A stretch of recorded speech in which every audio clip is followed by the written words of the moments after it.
So the first of 5 T20 internationals between these two wonderful cricketing countries. With me, our chair in the middle, Ranjan Madagali, our match referee, Sikandar Raza, the captain of Zimbabwe, and Najmul Hussain Shanto, the captain of Bangladesh. You have the coin, sir. Tails, please. Tails is the call. Tails is the call. Heads it is. It is a head. Shanto, what are you going to do first and why? I like to bowl first. Looks fresh wicket. I think expecting some seam and swing early. You're going with the two big seamers up front, Shorturl, Tuscan? Yes, obviously. I think last couple of matches they did really well, along with Rishad and Sheikh Mehdi. Just with regard to the World Cup that's coming, it's just around the corner. Is it about finding the right combinations during this series, or is this about winning and taking that confidence to the World Cup? I think both, especially it's very important and a good opportunity for us to prepare ourselves before the World Cup, as long as we're looking to win the match as well. How the new coaching staff settling in? Yeah, I think everyone already set it up and everyone worked really hard and we are really enjoying. You've got some good guys there in Mushtaq and Andre Adams. All the best for tonight. Yeah, thank you. Sikandar, you okay having a bat first on this? Yeah, Chattogram has got very good batting wickets as well, and you know, wicket seems pretty good as well. We want to first, whether we win the toss or lose the toss. What about you guys as a side? Unfortunately, and I know there's many people around the world who are obviously disappointed that you're not going to the World Cup because of the ability you have as a nation.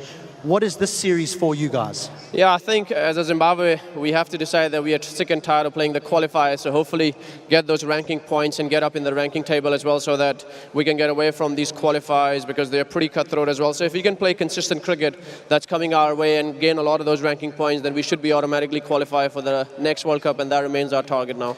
You've got some newcomers in your squad. Are we going to see any debutants tonight? Yeah, we got one debutant. We've got Lord Gumbi, who's going to make his debut today. He's a wicketkeeper batter who's played ODI cricket for Zimbabwe, but today is his day to make his T20 debut. All right, it's a little bit sweaty out here. You need to get a move on. Right, all the best for tonight. Thank you, Colin. Thank you very much. So the news from the middle, it's Bangladesh. They've won the toss. They're going to bowl first.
Very, very good evening. Welcome to Chattogram and the Zahur Cricket Stadium.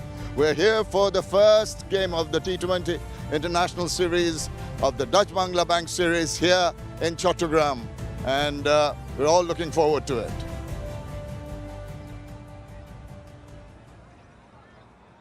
Hello and good afternoon and a good evening now, almost coming to the end of the day and the start of a series, another fresh series with the Zimbabweans coming here after quite a few years and playing 5 T20 internationals here and also in Dhaka. I've got alongside me from Zimbabwe, Tino Mawoyo, and from, of course, from Bangladesh, Atar Ali Khan. Good afternoon, gentlemen. Good evening, good evening. Good evening. Tino, first of all, I think a match which is very, very important for both teams. Bangladesh looking to prepare for the World Cup. Zimbabwe trying to come back into the international fold. Yeah, absolutely. I think you make the right mention. Bangladesh have got a lot to think about, combinations of their side going into that World Cup.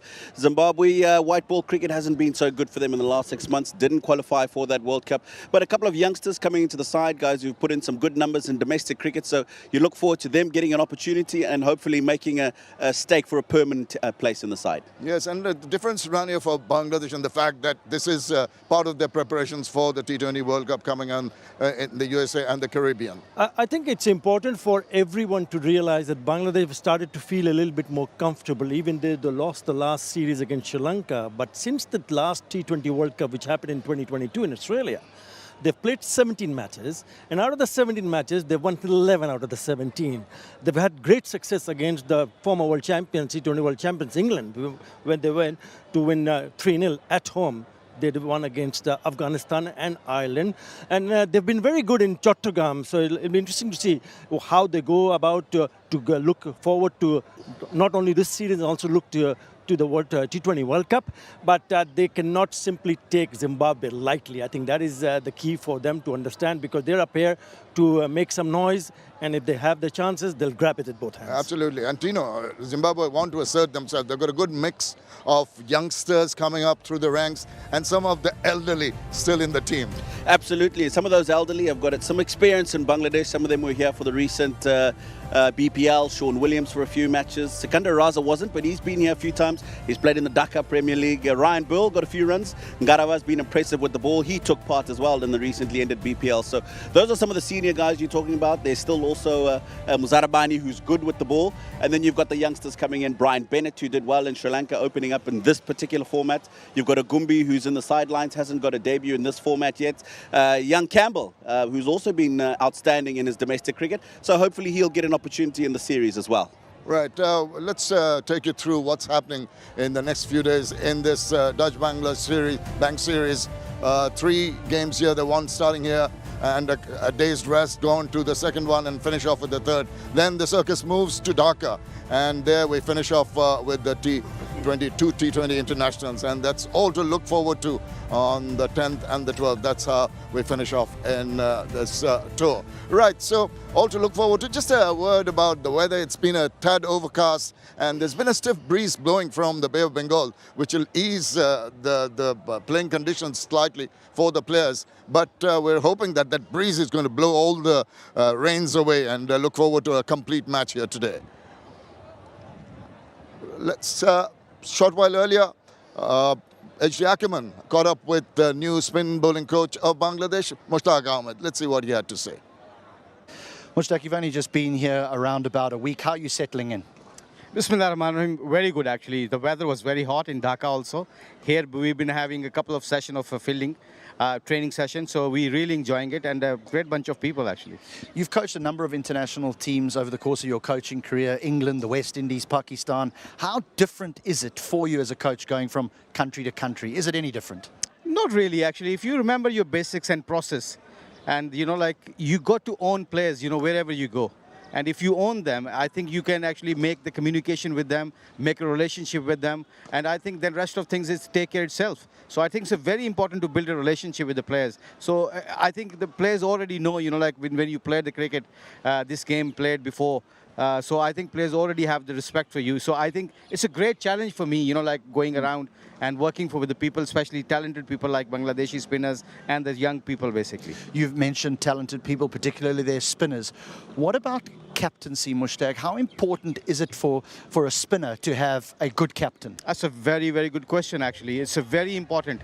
Any leg spinner or any mystery spinner, you need a good captain who can understand the angle of the spinners. So I think it's a very, very important to understand that, you know, like what is the requirement of that spinners now. Sometimes you got to hold the spinners, or sometimes you know when to attack with the spinners. You know, so it's a very important, as I think it's a $1 million question what you asked. Mushi, all the best for today and for your tenure with Bangladesh. Thank you very much. Thank you. Well, Atar, I think very, very crucial from the Bangladeshi perspective. With all his wealth of experience as a player, as a coach over the years, it'll be a big asset for Bangladesh to have him in the team. I think it's a great addition to the coaching staff. The kind of experience he brings along with him, more than 1,400 first-class wickets, World Cup winner in the white ball format in the 50 over. I think it's also important for everyone to realize it's not about only the national team, but also go around the country and pick up the right ones so that he can groom, because Bangladesh in that area, particular area, we have Rishad Hossain. In that area, they're struggling. Hopefully, this appointment of Mushtaq Ahmed coming into the Bangladesh team as a spin bowling coach will unearth that talent which is required for Bangladesh. Right. So talking about experience, there's a man with a lot of experience for the Zimbabweans. Sean Williams has come in, and maybe in the doldrums that he'll have a lot to talk about, and he did with HD Ackerman short while earlier. Sean, not a lot of international cricket for Zimbabwe since January. What does prep look like for the team? Look, I think, we've had our domestic T20 going on, and the academy team as well has been training pretty hard in and amongst that season as well. So we had Durham come in and play in that T20 tournament as well, which was fantastic for us to have that quality team play with us. And, we've been in a training camp the last 2 weeks, 3 weeks. So, we've just been going through what we need to and keeping as fit as possible. Now, there was the small matter of the African Games, which Zimbabwe managed to get the gold medal. Those are the emerging team. A couple of those exciting players are here as well. Yeah, look, and there's a few more exciting players beyond that as well. I'm hoping to see these guys here from that Africa Games do really well. We had Clive Madunde do well in Sri Lanka as well. You've got Jonathan Campbell joining us here now, obviously son of Alistair, who's, another phenomenal talent for us. So, yeah, I'm wishing them all the very best. And what about yourself? What are you hoping to get from these 5 T20s with no World Cup, unfortunately, around the corner? Well, victory, obviously, is the first thing. And obviously, just trying to do the basic things and taking each day as it comes rather than looking at the outcome. We look at what's in front of us right now. All right, Sean, all the best for today. Thank you. Right, thoughts from the senior man. Tino mentioned a lot of new players coming through, and this is a rebuilding process, and Sean Williams will guide them through that. Yeah, I think a very good question by HD about the future of Zimbabwe cricket. You cannot run away from the fact that the senior players that are here are coming to the end of their careers. Craig Irvin, Sean Williams himself, Secunda Raza, wonderful players, yes. But it is time for Zimbabwe cricket to make a plan and know that they need to pass on that mantle, those senior players, to these younger guys. And that's exactly why these young players who have done well themselves in that Africa Games have come into the side. So I just hope that there's a little bit more time for the senior players to just usher them into international cricket and let them know, how they go about it and to learn the ropes. But otherwise, a few young talents that have come through, and I'm really looking forward to seeing them get an opportunity and get a taste of international cricket. And just looking at this is virtually the team that's going to be taken to the World Cup. Who are the key players who are going to have to make an impression? For Bangladesh, obviously, you wouldn't be looking at Litun Kumar Das. He's been off colour, but since that last the T20 World Cup in 2022, he's been the highest run scorer for Bangladesh, 366 runs. So he's one of the players who everybody would want him to come back in some sort of form. Nazmul Shanto, and also watch out for Tawheed Ridoy. Bowlers, Taskin Ahmed and Shoriful Islam. Yeah, well, all the players will be looking forward to what the pitch is going to behave like. It's going to be very crucial. Short while earlier, HD Ackerman, who's been very busy, took a good look at that, and these are his impressions.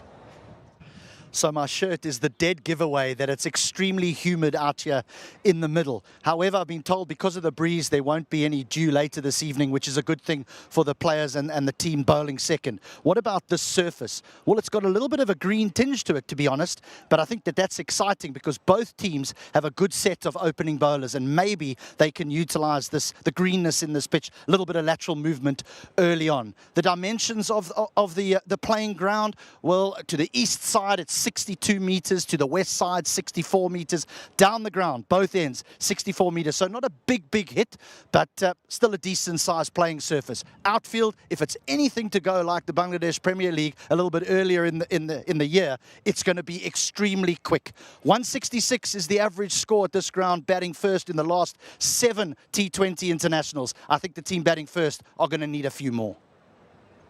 Well, the team batting first may need more very crucial words. What do you reckon? You had a look at the pitch here earlier, Tino. Yeah, it looked good for me. It's the first time I said this to the ground staff out there that I've seen so much grass and green grass here at Chattogram. But I did watch a bit of the BPL. It looks like it'll have a bit of pace on it. Expect the ball maybe just to nip around a little bit. There's a dry cracks that are there, but it looks like it'll be a nice surface and the ball will come on quite nicely. Yeah, at 164, the average in the last 7 games over here. How do you reckon? The outfield a little brownish than we had earlier because of lack of rain. I think it's important for teams who are bowling first here, because I reckon this can also turn out to be a very good batting surface. So if they can bowl in the right areas, pick up early wickets, then they will trouble the batters. Otherwise, I reckon this can turn out to be a really good batting surface. Well, we'll have to look forward to what transpires, because the toss can play a crucial role. 20 minutes back, about 20 minutes back, H.D. Ackerman caught up with the 2 captains and the match referee for the all-important toss. So the first of 5 T20 internationals between these 2 wonderful cricketing countries. With me, our chair in the middle, Ranjan Madagali, our match referee, Sikandar Raza, the captain of Zimbabwe, and Najmul Hussain Shanto, the captain of Bangladesh. You have the coin, sir.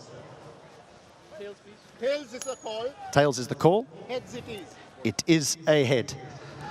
Shanto, what are you going to do first and why? I like to bowl first. Looks fresh wicket. I think expecting some seam and swing early. You're going with the 2 big seamers up front, Shorturl, Islam, Tuscan? Yes, obviously. I think last couple of matches they did really well, along with Rishad and Sheikh Mehdi. Just with regard to the World Cup that's coming, it's just around the corner. Is it about finding the right combinations during this series, or is this about winning and taking that confidence to the World Cup? I think both, especially it's very important and a good opportunity for us to prepare ourselves before the World Cup, as long as we're looking to win the match as well. How are the new coaching staff settling in? Yeah, I think everyone already set it up and everyone worked really hard and we are really enjoying. You've got some good guys there in Mushtaq and Andre Adams. All the best for tonight. Yeah, thank you. Sikandar, you okay having a bat first on this? Yeah, Chattogram has got very good batting wickets as well, and you know, wicket seems pretty good as well. We won 2 first, whether we win the toss or lose the toss. What about you guys as a side? Unfortunately, and I know there's many people around the world who are obviously disappointed that you're not going to the World Cup because of the ability you have as a nation. What is this series for you guys? Yeah, I think as a Zimbabwe, we have to decide that we are sick and tired of playing the qualifiers, so hopefully get those ranking points and get up in the ranking table as well, so that we can get away from these qualifiers, because they're pretty cutthroat as well. So if we can play consistent cricket that's coming our way and gain a lot of those ranking points, then we should be automatically qualified for the next World Cup, and that remains our target now. You've got some newcomers in your squad. Are we going to see any debutants tonight? Yeah, we got one debutant. We've got Joy Lord Gumbi, who's going to make his debut today. He's a wicketkeeper batter who's played ODI cricket for Zimbabwe, but today is his day to make his T20 debut. All right, it's a little bit sweaty out here. You need to get a move on. Right, all the best for tonight. Thank you, Colin. Thank you very much. So the news from the middle, it's Bangladesh. They've won the toss. They're going to bowl first. Right, so let's have a look at the 2 teams. Tino, Sikandar Raza talking about not having to play the qualifiers, but they need this team to gel. Yeah, they absolutely do. I'm excited to see Gumbi, an opportunity for him in this format. He's a guy who takes his time, but I think it'll be good. Bennett up the order as well. Sean Williams, who hasn't been in the top form, but Madande has. So that looks like a pretty strong batting lineup. And I think with Ryan Burl coming in a little bit later, he's got the ability to score massively here. Mzarabani Ngarava, really good. I think a bit short though, Zimbabwe, in the seam department. They've decided to go with Masakadze, an extra spinner. I wonder if that's just going to be a problem for the captain with a few overs short with the seamers. Right, we'll have to wait and see. Of course, the Bangladesh team, after have a look at them, maybe a couple of faces that haven't played T20 International regularly yet. Yeah, it's good to see Mohammad Saifuddin coming in after a gap of 1.5 years. Jakir Ali as expected in the side. It's good to also see Tanzir Hassan making his debut in T20 International. He'll be expected to open the batting, but it's important that start well with Taskin Ahmed, Shorturl Islam and Mohammad Saifuddin, the 3 frontline seamers, to bowl well early on. very exciting prospect is Rishad Hussain and Mahdi Hassan also, where if they find their line and length, they will trouble the batsman. That's what they will have to come up against, a very strong bowling unit in home conditions for Bangladesh.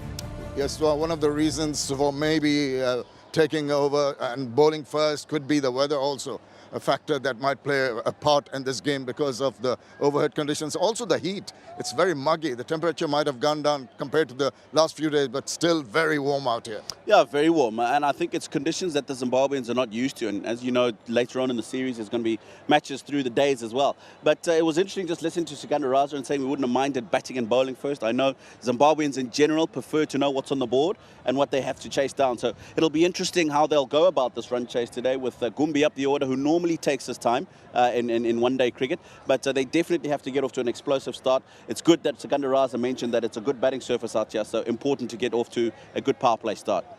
And of course, they have the experience of Sean Williams, Craig Irvin to reckon with. Of course, the skipper, Sikandar Raza. Yeah, Craig Irvin's been good at the top of the order, got some important runs in ODI and in T20 cricket in Sri Lanka early in the season. Brian Bennett as well got a decent couple of scores in Sri Lanka, so I think they've got the makeup to do it. But those players just need a little bit more experience and a bit more time to understand international cricket and what's required of them. For Zimbabwe to win today, I think they're going to have to make sure that they do extremely well in the batting and in the bowling department, and we look forward to what should be an exciting start to the series. Just to add to what he just said, I think it's also important for Zimbabwe top order to realize that they'll be up against some quality high, the pacers, especially Taskin Ahmed and Shoriful Islam Muhammad Saifuddin. And you never know, they might start with Mahdi Hassan, the right arm off spinner. So it's important not to lose early wickets. If they hold on to the wickets, then the runs to be scored.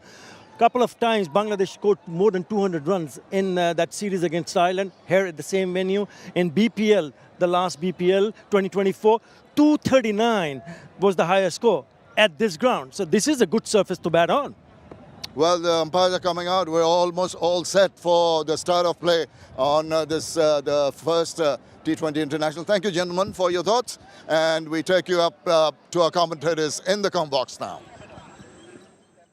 Hello and welcome everyone. As the umpires walk out, we're all set to kickstart the Dutch-Bangla Bank series between Bangladesh and Zimbabwe. 5 T20 internationals. This is the first one. And well, HD Ackerman was there for the toss. This is what happened as Bangladesh have won the toss and decided to have a field first.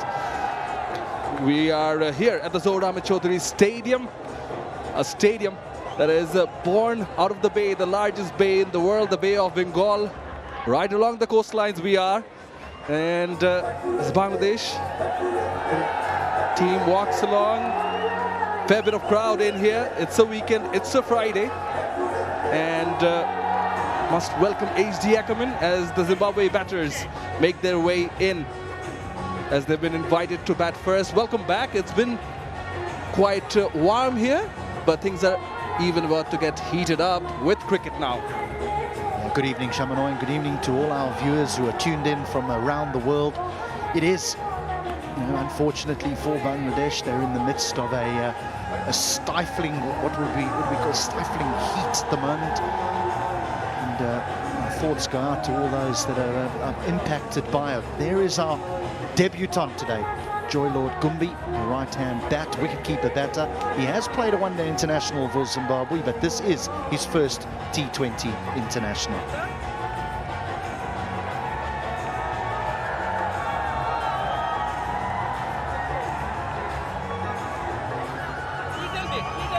Yeah, it's going to be a mix of youth and experience as Lord Gumbi is accompanied by Craig Irvin. 1,400 plus runs, strike rate of 106, highest score of 70. Yeah, and it's good that he's got such an experienced campaigner alongside. The debutant has had a good form in recent times, Lord Gumbi. And the Zimbabwe domestic T20 league is definitely capable of scoring quick runs. The two very different targets objectively for the teams. Speaking of the respective teams, now he's been a star in the making, has made all the difference with the new ball in hand and done it with confidence. 42 wickets in 38 matches. And certainly capable of much better, oozing with a lot of talent. I think this has been something that's been quite apparent over the last few years, is the emergence of quick bowlers out of Bangladesh. You know that Alan Donald was the bowling coach here for some time. Now the former New Zealand international, Andre Adams. Here is Shorturl Islam. Bit of movement, bit of swing, visible, that races away to the boundary.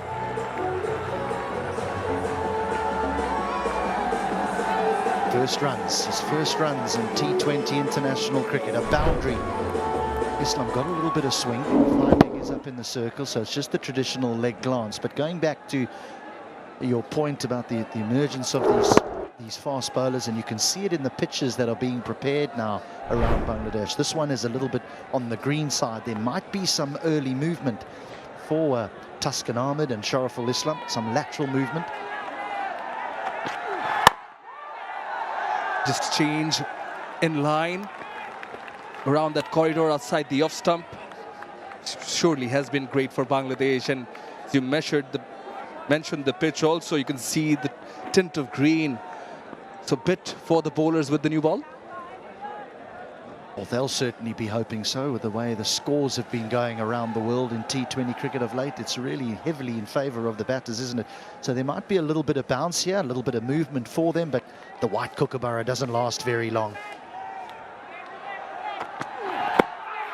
Now this is going to be a good shot. Umpire not interested. He did carry on, he did persist with the appeal, Shorturl Islam. But umpire Masud Rahman Mukul was not interested. Not going to go upstairs. He's a big, tall man, Shorturl Islam, so bounce is always something that Shanto and those that he's entrusted with making that decision whether to refer it or not, they'd always have to take this into consideration. But there certainly is a little bit of swing. Getting outside the line as well.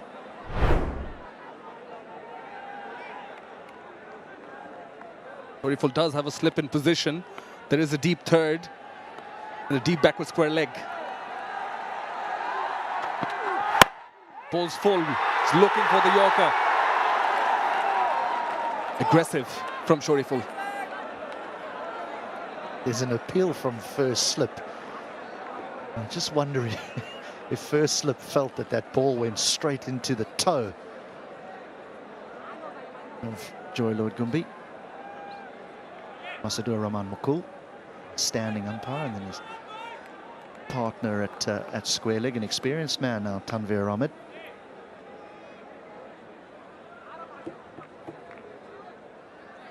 Just to go back to the pitch, as you were saying, a bit of green, and you mentioned how the ball doesn't last long. The freshness of it gets softer. But so the essence of it, if you take a bit of time early on, you can score runs the latter half of the innings. Good looking stroke. It's played it straight, focused on the placement, and has got enough legs to get the second boundary in this over. Well, when this ball goes past the stumps at the non-striker's end, you think, well, they're going to have to scurry to get two. But the ball just keeps rolling and rolling. We said the outfield is going to be quick. It was so fast during the Bangladesh Premier League here in January, February, and there's been little to no rain. And so it's only going to be faster.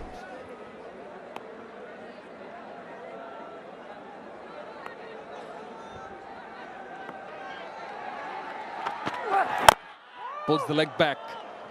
Big no from Gumbi. Will end the first over. 8 without loss.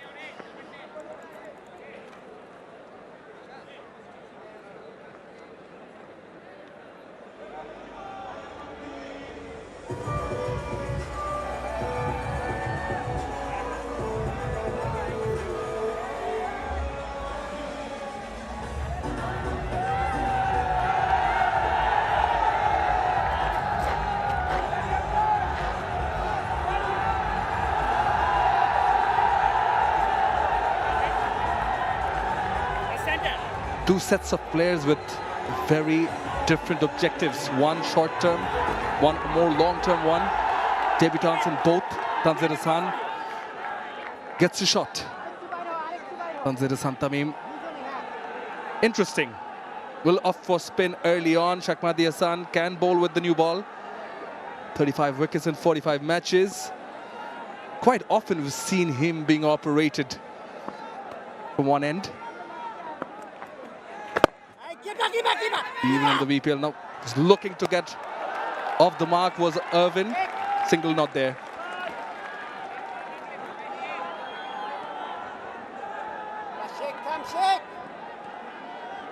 It TV umpire SIS Shoykot and match referee on the left, Ranjan Madugale. Oh, got him!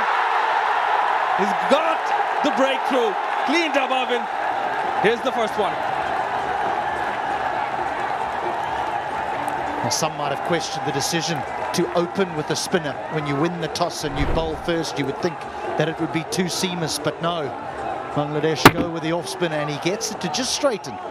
Just ever so slightly, but it's enough to go past the outside edge of Irvin. And Zimbabwe have lost their first. It's the experienced Craig Irvin who goes without scoring. Zimbabwe 8 for 1.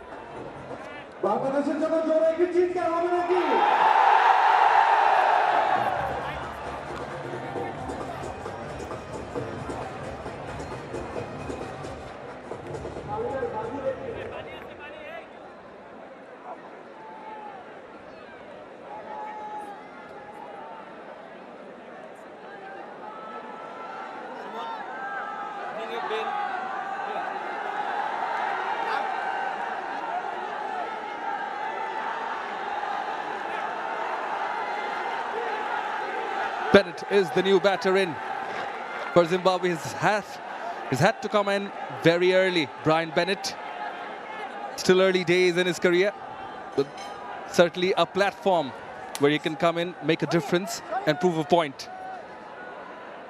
And this was the first wicket to fall for Zimbabwe. New ball, green grass, ball just skips on a little bit quicker than what Irvine might have thought. But there is a little bit of turn as well. It's a good delivery, just clips the top of off stump. Lovely start for Bangladesh. This might be a little view here we're getting of the future of Zimbabwe cricket. Gumbi on debut, Bennett now just 7 innings into his T20 international career. And something that they really need to look for now, Zimbabwe, is the future, to make sure that they don't have to go through qualifying stages anymore when it comes to World Cups.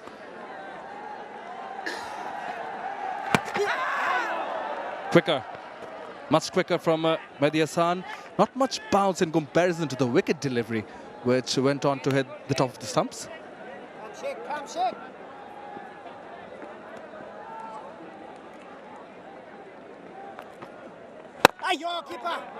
Looking sharp, Sheikh Mehdi Hassan.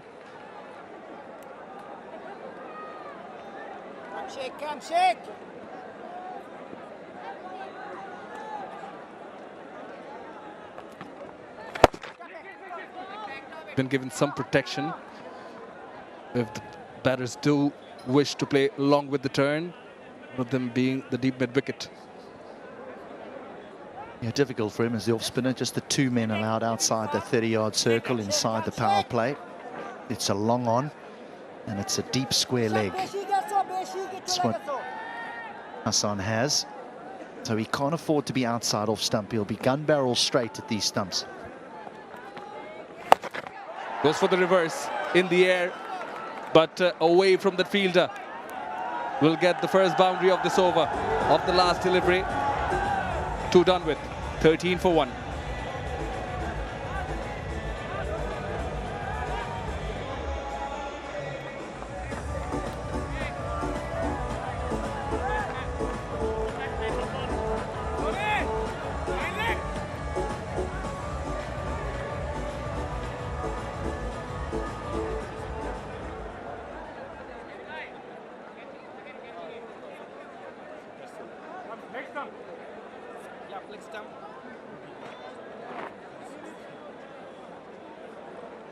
The Gumbi's dealt with boundaries so far, 3 of them. However, Irvin's back in the hut already for a knot. It's all happening in the 2 overs, 13 for 1. Pace from one end, spin from the other.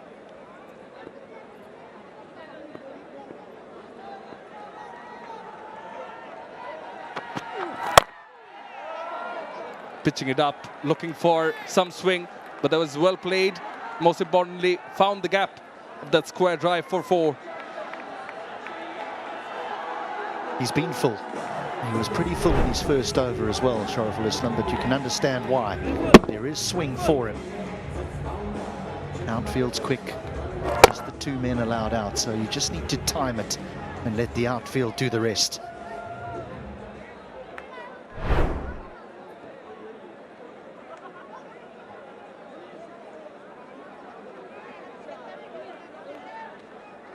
This was Bennett's first boundary. Fast outfield here. Short, in the air, away from that fielder, deep third, 1 bounce for 4.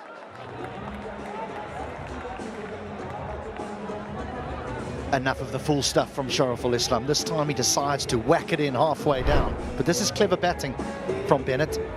Just stays inside it. He understands, yes, there's a deep third in place, but if he gets it square enough, he'll find himself another boundary. Shorturl's under a little bit of pressure here. He's gone for 8 in his opening 2 deliveries of this third over. They've done well here is they've tried to time the ball. Haven't tried anything extraordinary, Zimbabwe. Gumbi and Bennett, except for that single boundary which was hit against the spinner. Through a reverse sweep, change in the field. Deep third and deep square leg now.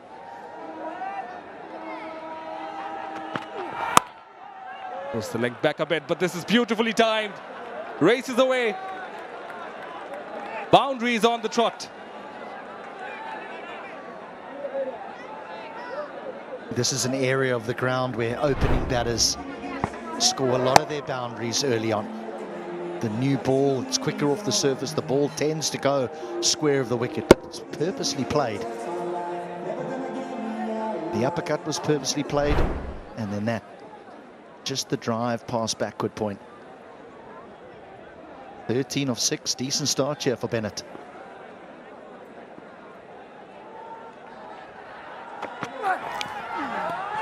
Swing and a miss, not much footwork there from Bennett.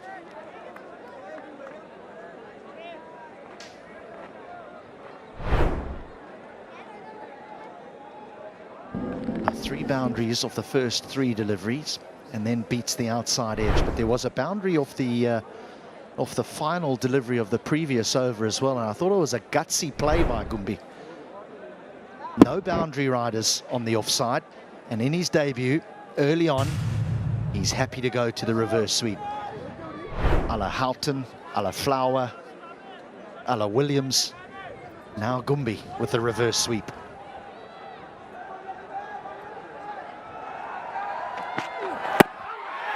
Got the ball to jack back in. Throw in from Rishad. Perhaps the batter was in. Quick single taken.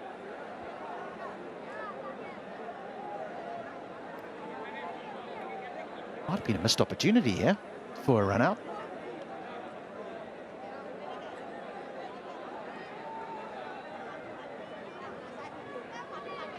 Been forced to mix it up a bit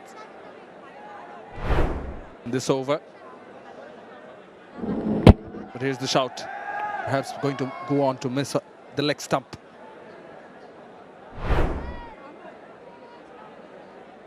Yeah, might have missed leg stump. Might have been a little bit of an inside edge. Wasn't given though. Wasn't given his runs. Very good over for Zimbabwe. 13 runs off it. They're 26 for 1.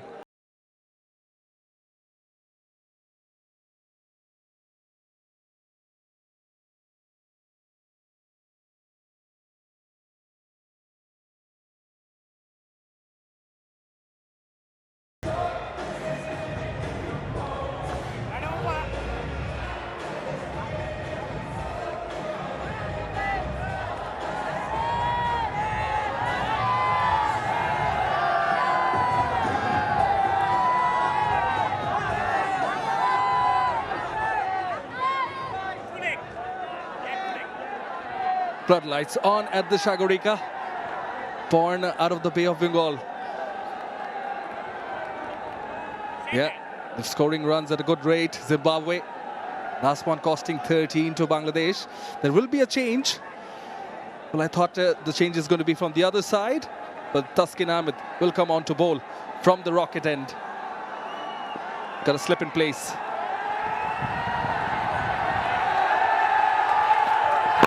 Starts off with the Yorker. Was a toe crusher. He was excited also. Little bit of heat there as well. 143 kilometers per hour.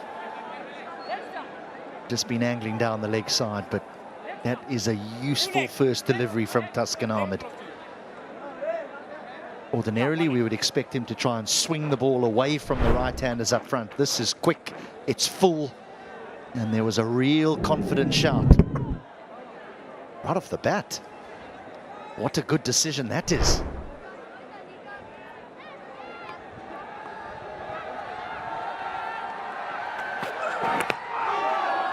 Now he uses the length, the hard length that he bowls. We have not an easy delivery to execute first up. Well, Taskin Ahmed's someone who Bangladesh have tried to manage over the last couple of years. They know how important he is to their attack. And just looking at the speed gun here, first delivery 143, second delivery 142. That's the reason that they want to look after him. He's the debutant getting his cap from Sean Williams. The young man is at the crease now.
I think all the players will be disappointed, administrators, staff will be disappointed they're not there, but they'll be back.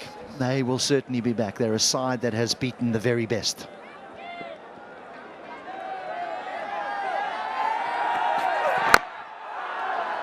Pull again, inside edge. Looking for the second, not there. But he's speaking of, they do have a bit of heritage, Zimbabwe coming into cricket. Speaking of the Flower brothers, Alistair Campbell, Keith Strick, who was a fast bowling coach for Bangladesh also. It goes before then even. I mean, you think of Dave Houghton, you go back to Duncan Fletcher, who many will remember as a coach of England's Ashes winning team of 2005. He played in the World Cup for Zimbabwe. They've certainly produced some world-class players. And it'll be burning them. It'll be burning them that they're not going to the World Cup that'll be played in, what, a month's time in the Caribbean and the United States of America. But as I've already mentioned, it won't be long before they'll be back on the world stage again.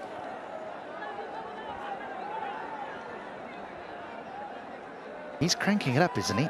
He's over 140 consistently here, Taskin Ahmed. Sikandar Raza.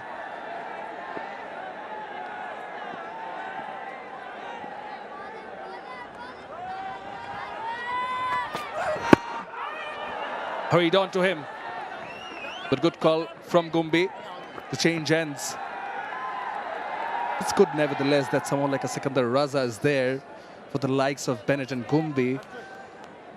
Pass on the baton so that they know what it means to represent the team. Not quite full enough to pull. Absolutely, I think what they've done it really well. And then you've got the experience of Irvine, you've got the experience of Raza, you've got Sean Williams, who will probably walk to the wicket next.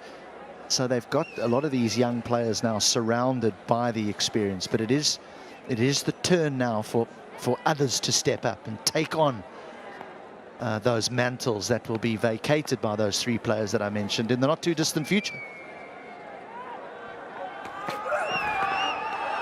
Well bowled, right outside the off. It's been a pacey over from Tuskin, 31 for 1.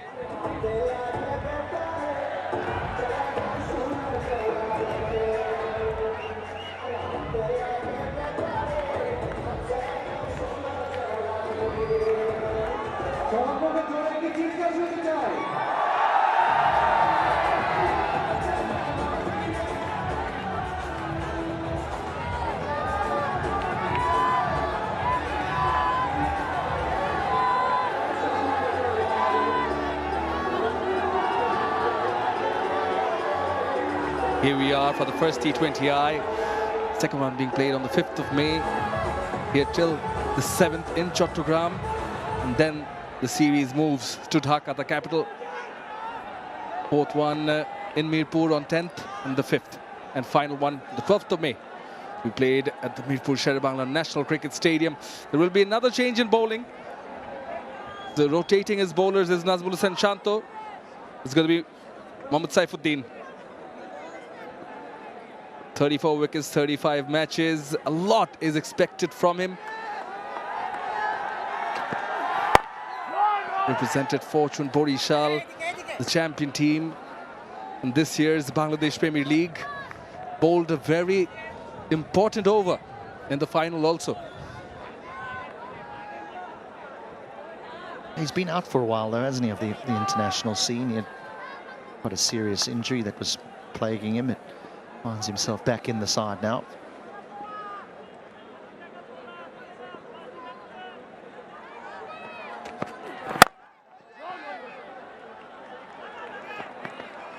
I think apart from the green top, I think the weather, there was a fair bit of breeze blowing in that prompted Nazmul Hussain Shanto take the ball, and also goes without saying that maybe, you know, once you know your target and approach your innings better in terms of batting.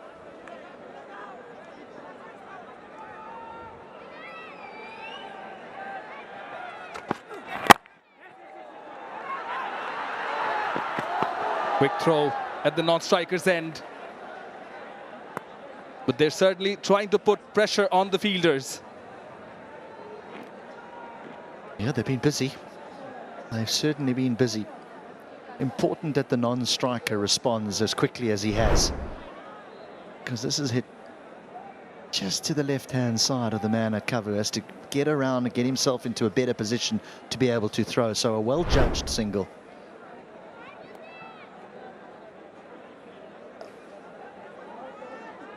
Yeah, I can understand the decision to have a bowl first. We're seeing it so often now around the world. Captains win the toss in T20, they just want to chase, but nicely bowled. But the ground suggests that it doesn't really matter. You know, in the history here, what, 24 T20 internationals have been played here, 13 won by the team batting first, 11 by the team batting second. A little bit of swing there for Saifuddin as well.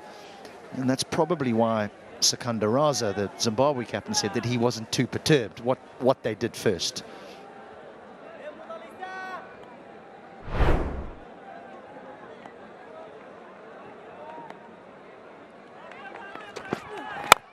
Not afraid to pitch it up. Just fingertips away from that fielder at point. Did he manage to get a fingertip to it? Would be the question. Result nonetheless 4.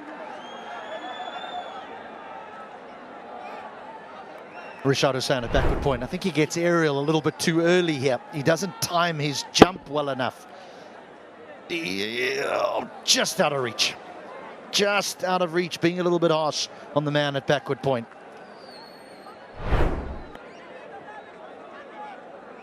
Bowled well in this over, Saifuddin.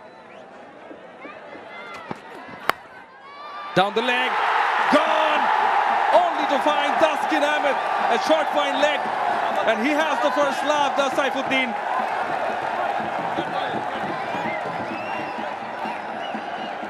Well, you can give it the term that you want.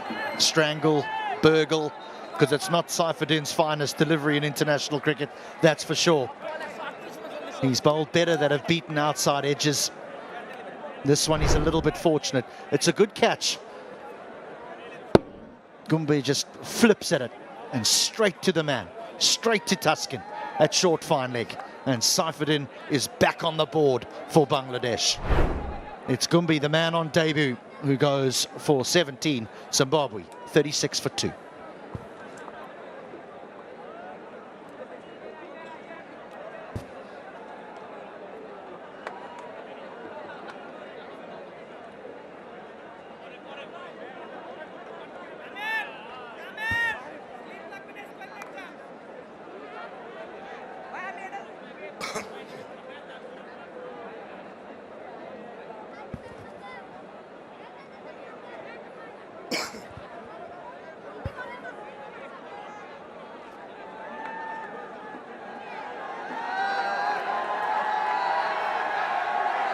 We're at the Chowdhury Stadium, where Zimbabwe are in Espada.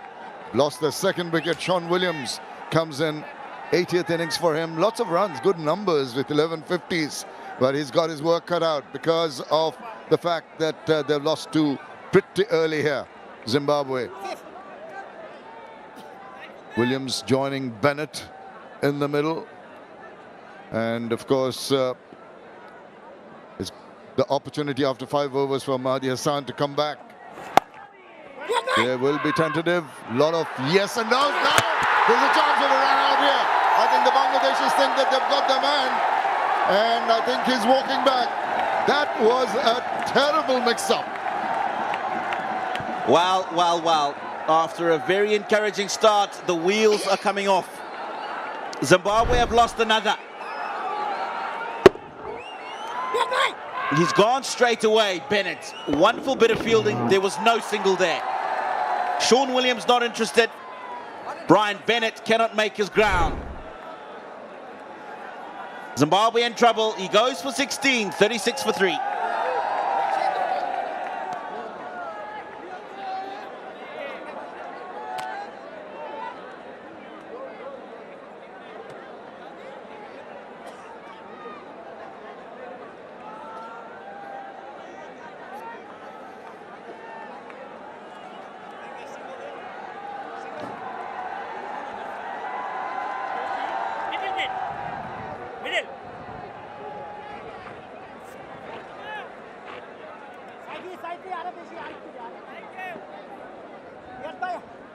Wickets falling very, very quickly.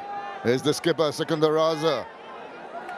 The numbers speak a lot for him, but he's come in at a position of strife. He's in the middle because of this. Good work by Mahmudullah Riyad. Just there's no run really. Bennett going down, you send back. Initially, Shaun Williams thought about a run, but Mahmudullah Riyad did very well to flick it straight back. Oh, that's a risky one. They have appealed the end of another one. Unbelievable happening here at the Chowdhury.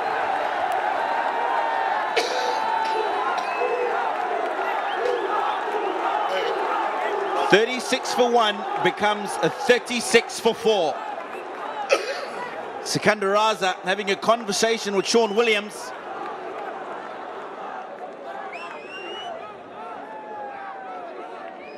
Just in time, Sikandar Raza. TV umpire to director. We have a player review for court. On-field decision is out. I've checked the fit placement and it's a fair delivery. Let's start with front on, please.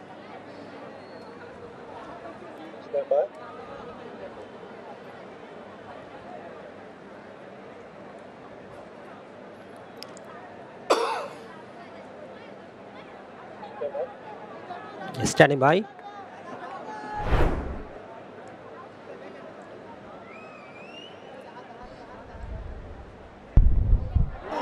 Yeah, appears to me that the ball has hit the gloves. Can I have ultra edge to confirm?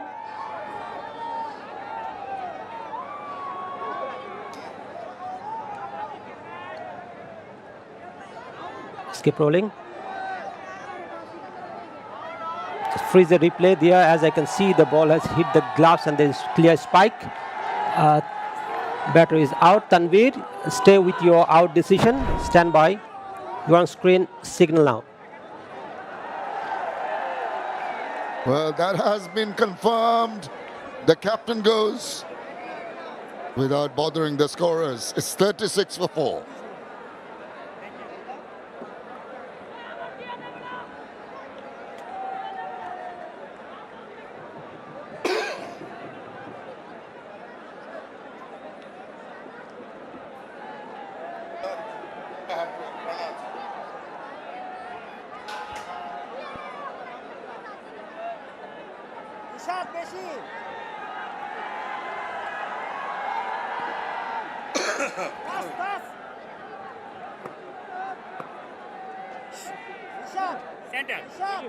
Zimbabwe falling apart here, losing 2 wickets, 1 through a run out, and then that very, very crucial wicket of the skipper.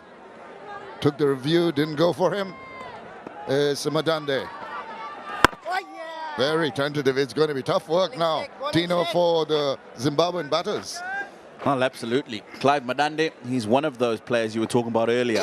Young.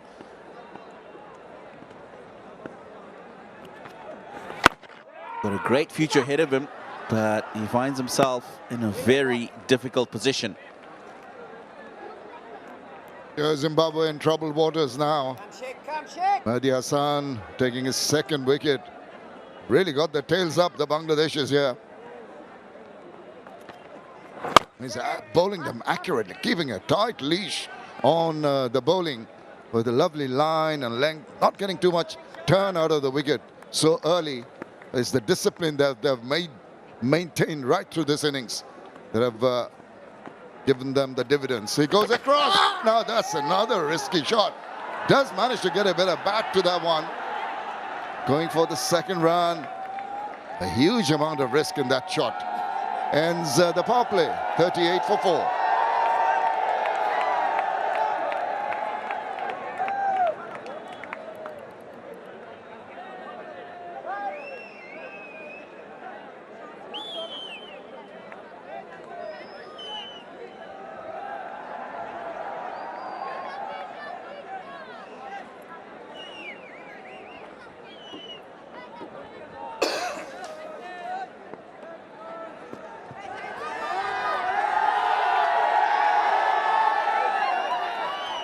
That's sorry reading for the Zimbabweans, losing wickets at regular intervals. Gumbi started off well, but was caught down the leg side by Tuskin, and all in all, the Bangladeshi bowlers have really kept a lid on things, have really pressurized the Zimbabweans to making errors. The power play completed. Masudur Rahman Makul gives the signal for the next phase of play. More protection outside the 30-yard circle for the Bangladeshis. Oh, kept it on! Another one bites the dust. Tuskin Ahmed, back of leg ball, trying to guide it, gets the inside part of the bat and crashes into the stumps. I cannot believe my eyes. Shamim Chowdhury. They've lost another one. Sean Williams giving himself a bit of room, which is something he does to the seamers. Cramped for space, probably a bit of extra bounce as well. All that doesn't matter because it's another wicket for Bangladesh. Ricochets into the leg stump, and Williams goes without troubling the scorers. 38 for 5.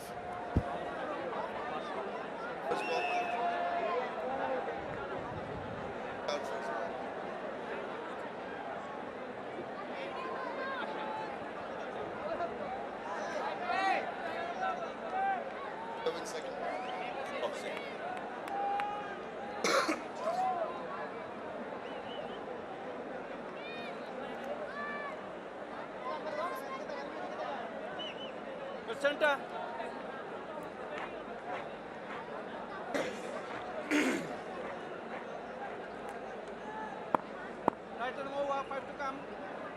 Ryan Burl comes in, man with wealth of experience, has got the experience of playing in the BPL in Bangladesh, knows the conditions well.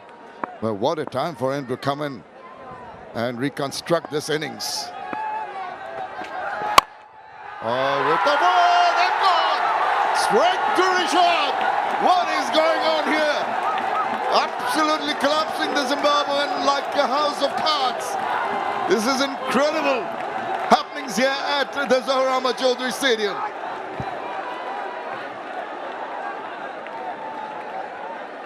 Bangladesh are on fire. It's another one. Ryan Burl lazily just coming onto the front foot. No real intent in that stroke. Taskin Ahmed gets another one. 38 for 6 now, Zimbabwe. Ryan Burl goes for none.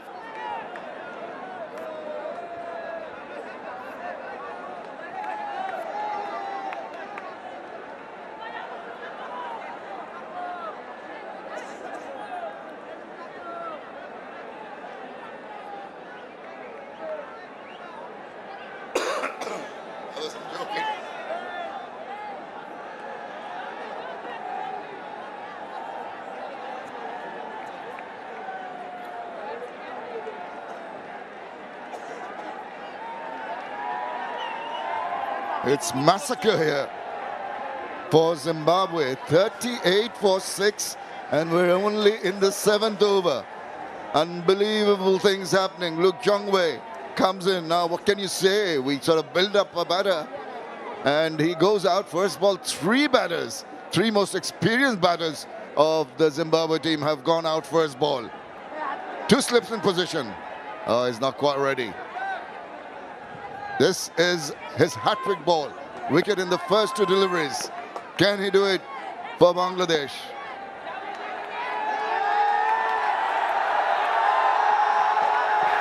Oh, almost tempted him to go and have a poke at that one, Tina. Well, it is all happening here at the Zahur Ahmed Chowdhury Stadium in Chattogram. After a pretty decent start by the Zimbabwean batters after the loss of Craig Irvin, it's all turned to dust. This is the first wicket in the over. Taskin Ahmed cramping up Shaun Williams. This was Ryan Burl. Next ball.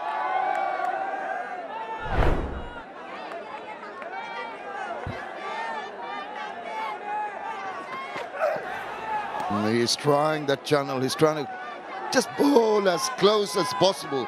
Induce the batter.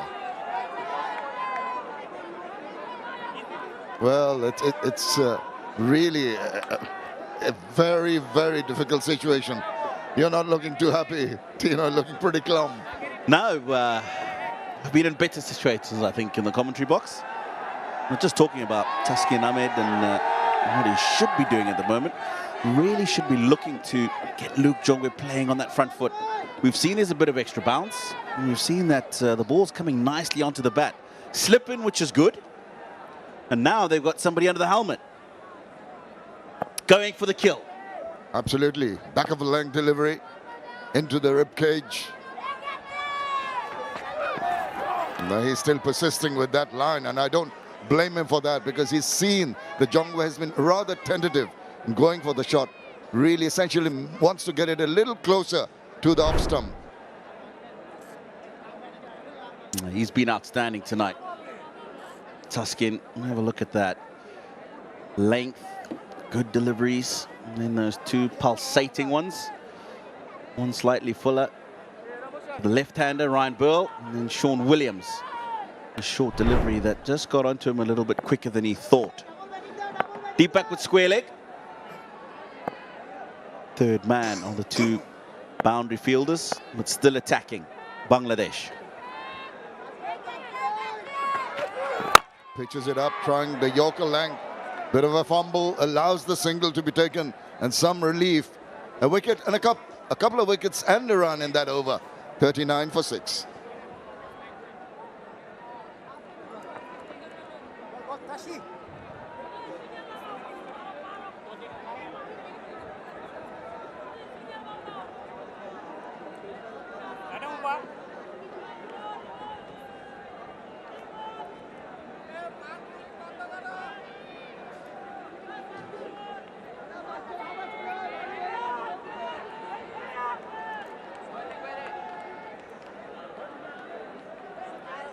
Oh, it's been exceptional. Chowdhury will be saying, how could I have missed out on that?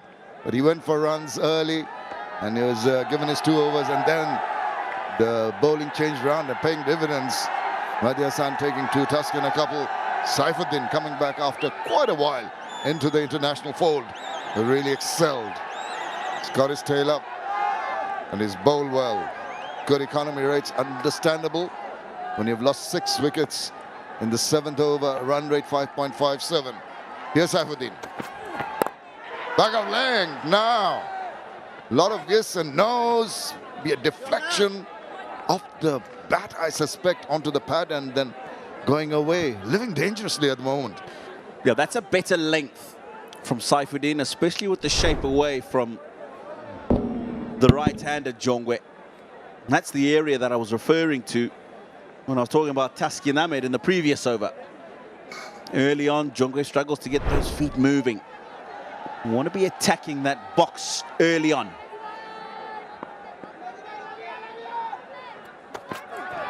Oh, he almost tempted him to have a little bit of a nibble at that one. Fortunate, it wasn't caught cleanly though. The Zimbabwean batsmen just haven't looked ready this evening. And here's another one. Just a poke at a ball outside the off stump. No foot movement. No intent. And that's the field now. Sweeper on the offside, deep back with square leg. Fine leg and third man. Closer gets him to play the ball confidently enough, and that's what they need to do, Zimbabwe, to rebuild this innings. Just rotation of the strike is imperative at this situation of the game. Jongwe, Madande, maybe not too much experience. I'm not quite sure about Madande. Jongwe has been there for a while, hasn't he, Tino?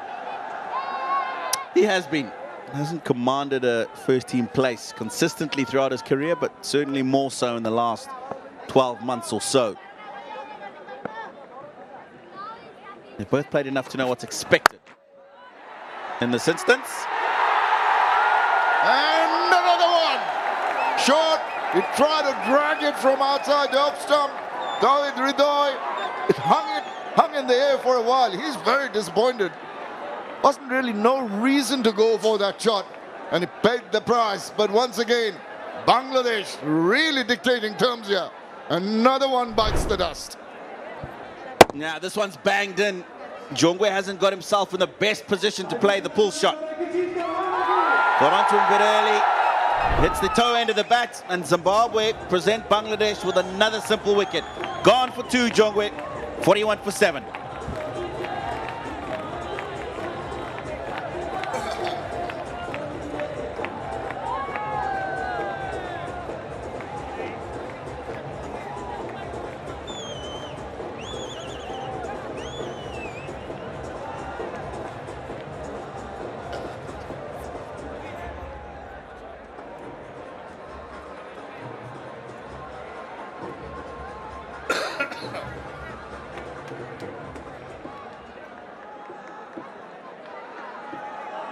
Very relaxed Bangladeshi camp. Then they got the racing, not showing too much emotion. But you know, they are really on top of the world at the moment. The Bangladeshis out there in the middle, really asserting themselves right from the word go. Another new batter, Wellington Masakatsa, brother of Hamilton. Now, keep on repeating the fact that someone's got to build an innings. But they've not been able to do that, not build up an innings, not build up a partnership. A lot of work to be done. Have to show some resilience, grit and determination. Wow. A attacking field once again. Slipping, catching mid-wicket on the onside. Expect this to be full and straight at Masakadza. Full and not straight enough maybe, just a tad outside line, but you're absolutely right. When you get a new batter in, you want to target that Yorker length area. Last wicket to go. knwKP. Really looking to go over that mid-on fielder. Hasn't got enough on it. It's a good catch in the end. Would have served himself better. Probably just getting across to the offside and hitting across his body. Possibly going to give him a wide for that. Yeah, that catch taken by Chowdhury. Chowdhury was a little, he was moving forward initially, then saw the trajectory of the ball and had to move and correct his balance. Chowdhury looking, went forward, then he says, oh, it's going to go over my head. And goes back, and it's not the easiest to take when you're off balance. That is a very well judged catch eventually. Don't want to do that. Ends the over. That's the 8th completed. It's 42 for 7.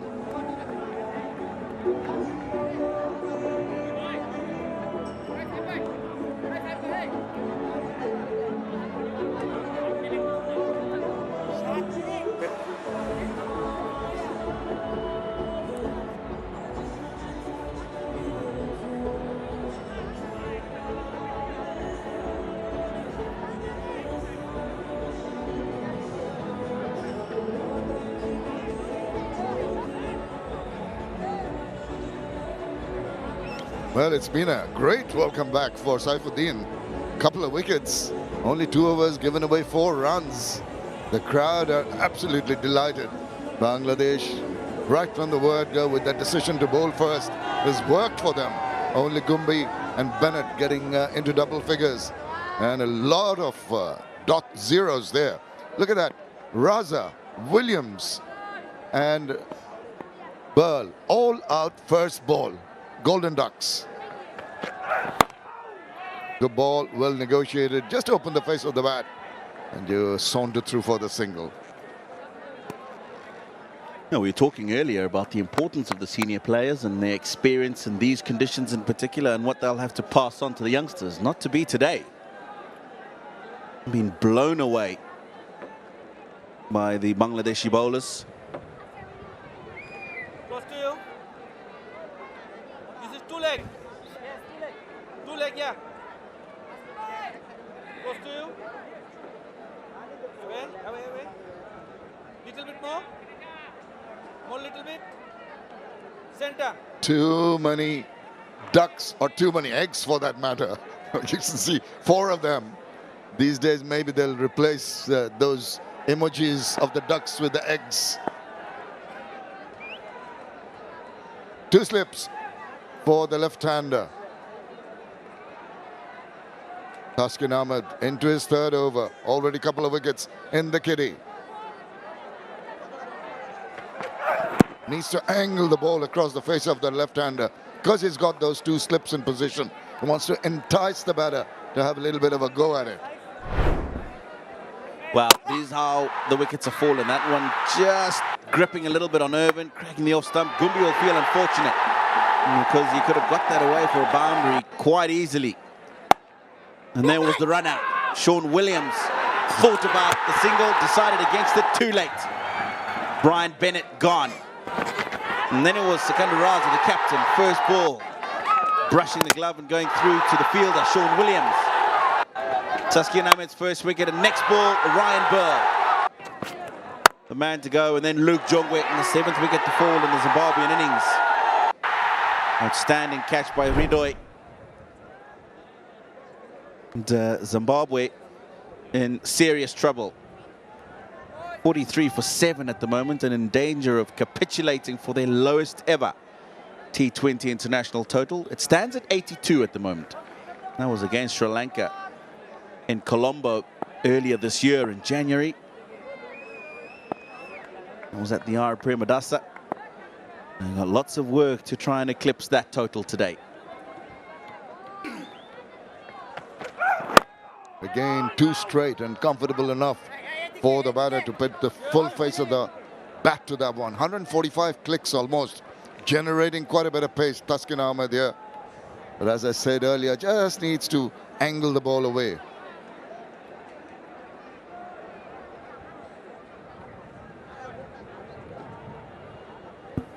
Short leg fielder in there. I like that position. And sometimes it's not even about Taskin Ahmed bowling the short ball. It's just reminding the batter that we've got somebody in there and get him stuck on the crease. Not moving those feet, especially at this pace, 140 plus. That was on the cards with that short leg in position. Yeah, it might make it a little too obvious to the batter. And now I've got that short leg in position, you'd expect a short pitch delivery. But reading the mindset of the batters, hardly any movement of the feet. Look at the speeds, 141.2, the fastest from Taskin. But it's not all about speed, is it? It's been a good mix of the use of lengths by the bowlers. And also some rather disappointing, irresponsible shots on occasion by the batters. Yeah, there's been some pretty ordinary shots from the Zimbabwean batsman. And look at that highlights reel with all the wickets. Not many have really been gotten out. He's trying to just take the attack back, but in the process, not getting the timing right. Changing of his angle. Taskin Ahmed coming around and trying to make the ball come into the left-hander.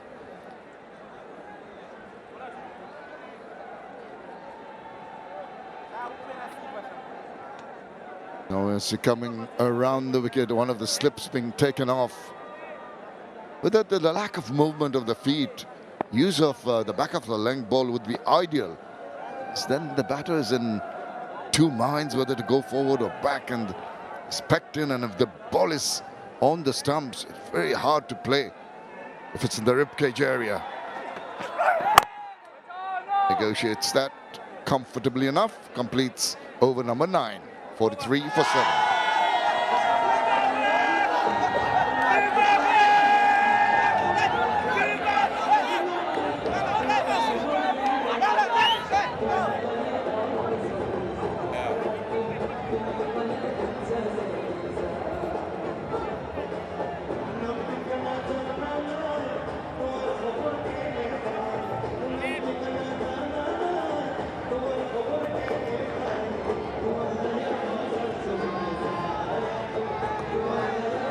Ahmed Chowdhury Stadium hosting the first of 5 T20 internationals in this Dutch-Bangla Bank series.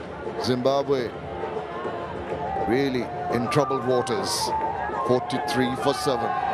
Going to be a massive task to recover from this situation. And Wellington Masakadza and Madande have really got to assert themselves. Now here's a man who's going to catch the eye of Bangladeshi supporters, a leg spinner Bangladesh have been looking for quite a while. Into his 10th match, just got the 6 wickets, but a decent economy rate.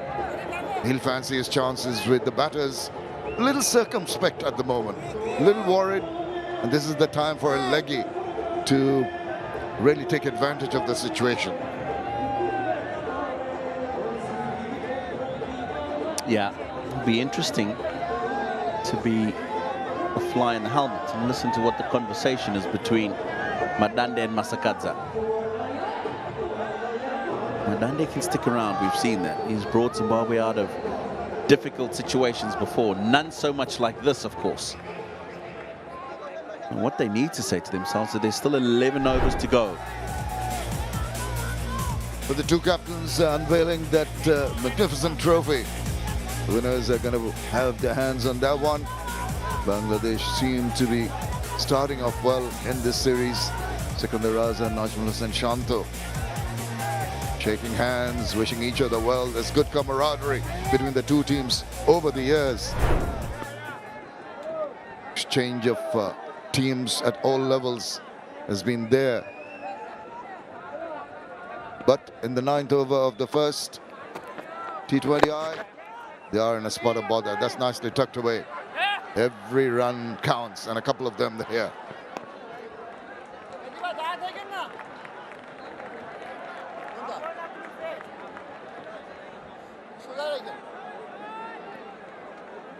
Yeah, a little breeze that we can see that's picked up now out there, and that'll be just a little bit more comfortable for the players. 98, the current rate will get them to. They'll be very happy with that, Zimbabwe. Coming from position of 41 for 7, but it's still lots of work to do to achieve that. Dismal looking Zimbabwean team in the dugout. No, Rishad Hassan will do well to give the ball some air. There's that question of that crosswind coming from the left of the bowler, maybe a little bit into the wind when he gets it to turn. When he gives it air, it'll get some purchase, but that's nicely played away, just with soft hands. Another run. As a leg spinner, we always say that they purchase their wickets, but this is the ideal opportunity. The situation of the game allows Rishad to try different things, particularly give the ball more air. So on occasions, even during the BPL, we try to bowl the balls faster, keep a tight trajectory going, instead of trying to garner more spin off the wicket. That's quicker 1-2. And well stopped. Once past him, there could have been more runs. Yeah, good commitment. One of the rare short deliveries we've seen that aren't intentional this evening.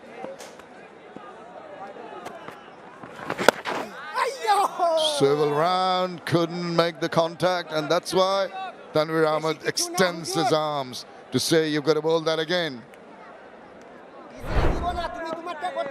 Now this one, that front shoulder's just fallen away and trying to get the ball through quickly, and that's why he's just thrown it down the leg side. Once again down the leg side, nice little tuck away, another amble single. 6 runs from that 10th over. It's 49 for 7. It's time for the players to take a well-earned drinks break.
That has been impressive by Bangladesh.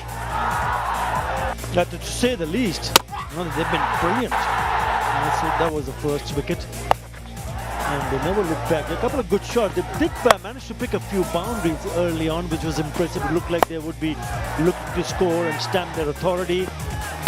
But then all of a sudden, even picking up those boundaries, that was the second one, and things start to fall apart. That's the run out. Big mix-up. Bennett was the one. And then it was a first ball duck for the skipper, for Sean Williams and Ryan Burl, all getting out in the first delivery that they faced. Excellent. Brilliant. Some poor shots. Good catch from Chowdhury, the batter. And it was Mohammad Saifuddin coming back after almost a year and a half among the wickets. Yes, couple of wickets to Saifuddin, Taskin Ahmed and Mahdi Hassan. 36 for 1 Zimbabwe were, now 49 for 7. A happy captain now introduces Shorturl. It's neatly played, should bring a couple. The outfield's very quick. Oh, it's an understatement how fast this outfield is. Yeah, that's the disappointing part, isn't it? When you see an outfield which is lightning quick, you realize the fact that there's value for the shots that you play. That's a good-looking shot. And look at that ball races away from the fielder, Afif, who is one of the quickest in the field, Afif, but no chance whatsoever to pull that back.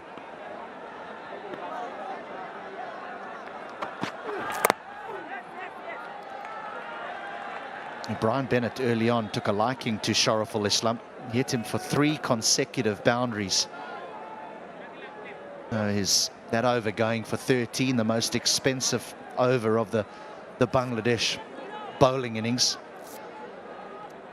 Lots and lots of work for Zimbabwe to do. I almost look at this situation and think teams play in a specific manner in T20 cricket. They come out guns blazing. What has concerned me over the years is when teams get into trouble, it doesn't seem to me that they know how to get themselves into a position where they can possibly give their bowlers something to bowl at, because they just play in one particular way.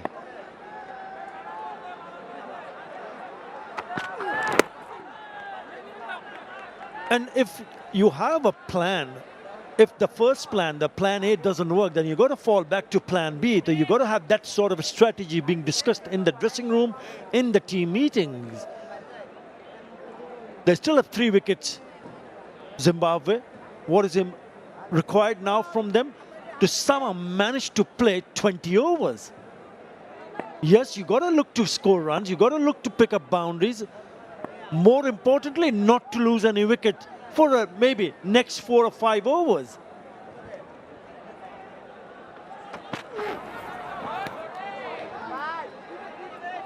%. Just bat normally now. If you get something to hit it. Otherwise, just look to rotate the strike. Even if you are scoring at 4 and over, get yourself somewhere near 100. Something to bowl at. I know that in this day and age, it's not nearly enough. But you can send some shudders into the Bangladesh dressing room if you knock over a couple early. And in Ingarava and Mazharubani, they really do have a wonderful opening attack.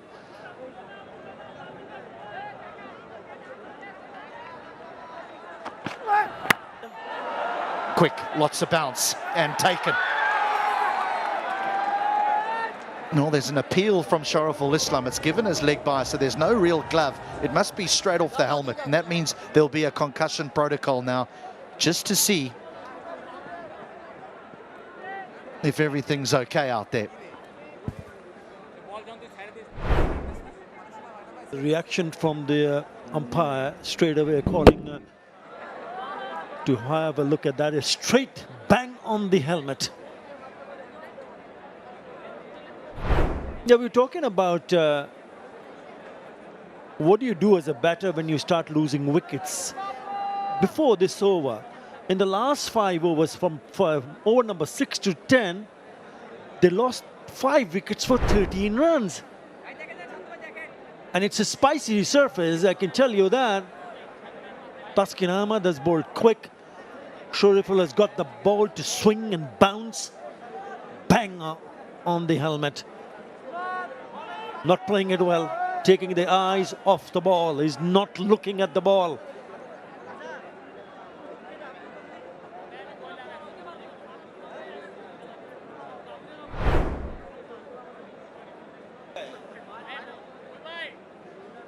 Yeah, just seeing that nasty clatter on the head there. Just there was an article written today in an outlet around Will Pucovski, the Australian opening batter, who there is going to be a medical decision made on him on whether he can continue playing professional cricket because he's been concussed, wait for it, 10 times. Only 7 of those have been hit by a short ball, though. The other was by a door when he was younger. And he fell, I think, off his bike or something when he was a young boy. But he's been concussed 10 times. And it's taking longer and longer now for him to recover from these concussions. And so there's going to be a medical decision made on his professional career. So these concussion protocols that take place now is very, very important to the game of cricket. Because for many years, these things weren't paid attention to in all forms of professional sport. And now they are. And it is very, very important to the well-being of cricketers, sportsmen and women all around the world.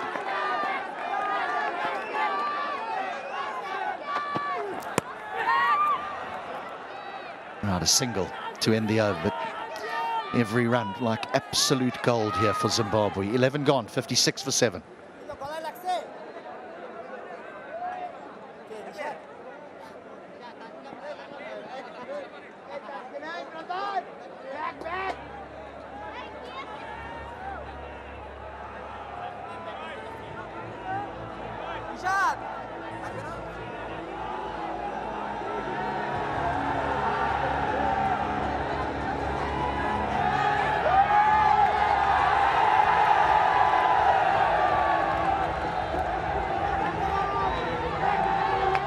Hard to believe that they were 36 for 1, Zimbabwe, and now they find themselves 56 for 7.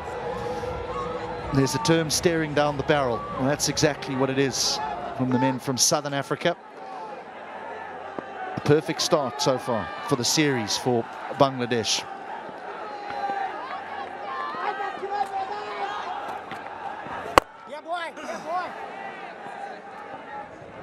I asked at the toss to Shanto, the captain, if this series is about combinations for the World Cup or if this is about winning this series and taking confidence to the World Cup.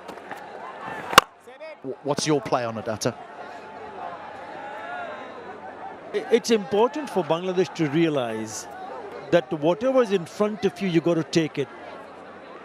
At the moment, they are going to play not only 1 or 2 matches, they're going to play 5 matches against Zimbabwe. And it's a great start for them in the direction that will please Chandika Hatharasinghe and company. Remember, they've also hired the services of Mushtaq Ahmed. And he'll do a wonderful job, hoping, especially for someone like Rishad Hussain, who's in the attack at the moment. Tons of experience. So you would want your team to start well, and they've done that. And by doing so, it's also important for Bangladesh to realize that you want to take those last 3 wickets as quickly as possible. That's where the challenges will come in future, because when the team is down, you make sure you go for the final kill. Chance in the deep, going to take some catching. Down it goes.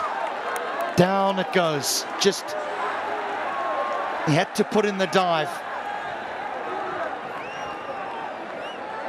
Mahmudullah, I just thought perhaps he was out of his tracks, a little bit slow, maybe hoping the ball coming a little bit closer.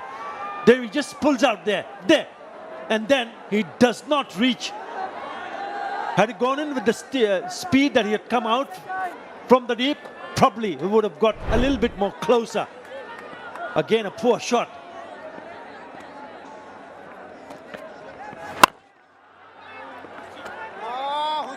Missed out. Yeah, just going back to that drop catch, we talk about a World Cup that's on the horizon. All 3 disciplines so important that if you want to do well in those types of tournaments. Is this a boundary? Is this a much needed boundary? It is. It is. 4 to end the 12th. 64 for 7.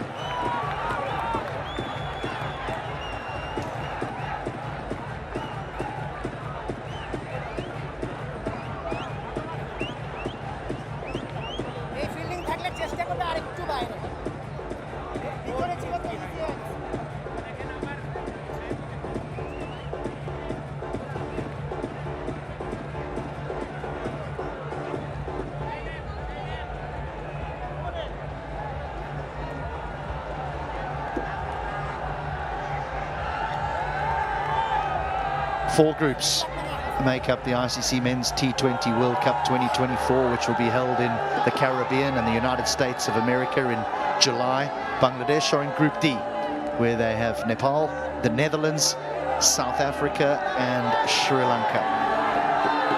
Struggled against Sri Lanka in the T20 series that was held just a couple of months ago, really. Some really good sides. A very open tournament yet again. Here's the boundary to end the last. Yeah, he missed out earlier on, but then the last ball, vacant areas towards the deep mid-wicket, nicely struck into the gap. Was there, Nick?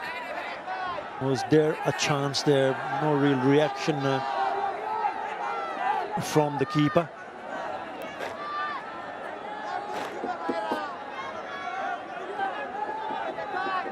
Yeah, as you rightly mentioned, it will be an open tournament, the T20 World Cup. The top 2 teams qualify for the Super 8s. So that's exactly what Bangladesh will be hoping for, to get into the top 2 position from their group. And they've been preparing well. Let's not just forget the fact that since the last World Cup in Australia in 2022, Bangladesh have played 17 matches, and out of the 17 matches, they won 11. Series win, 3-0 win against England. You were there. 2-1 win against Thailand and a 2-0 win against Afghanistan. So they started to feel how to go and do their job in this format of the game. And win matters the most. It looks like this young team have started to understand how to win T20 international matches. But you still have to play good cricket. Over ball, lovely turn, beautiful delivery. Well, this is the second one that Jakarali has fumbled behind the stumps. But what a beauty this is. It just grips and turns. There's even a little bit of bounce there as well.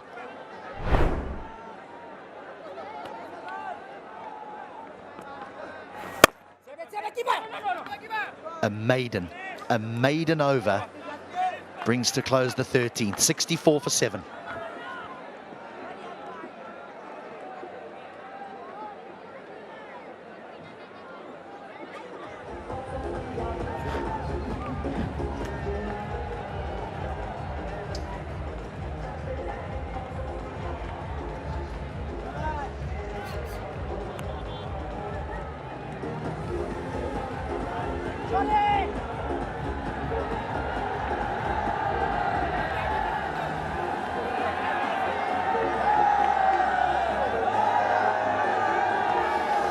Well, the talk over the course of this series will be about this game, yes, but also that World Cup that's just around the corner.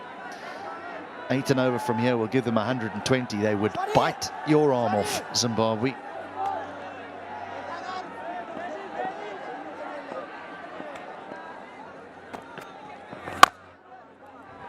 You've talked about the preparation, that not only here, but then they go to the United States, Bangladesh, to play 3 T20s against the USA.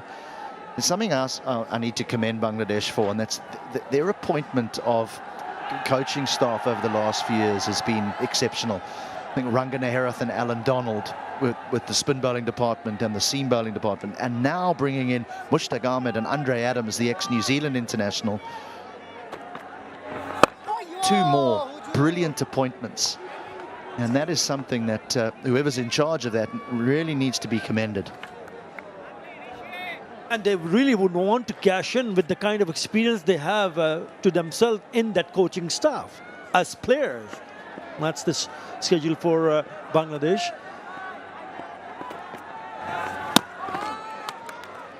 They're trying to make some room and trying to pick a few runs. He completely misses it. I never thought I would see the day. I thought Dallas was a TV program. Now it's a cricket venue. Sri Lanka will be Bangladesh's first opponents in Dallas, and then Atta, you'll be in New York. Make sure you behave yourself there. That is a great city, and it's going to house some great games. Yeah, well, Bangladesh will be looking forward to start well because their first game is against the Sri Lankan team, because the last time they played here, they didn't manage to pick up a win. Nicely struck, one bounce to the fence.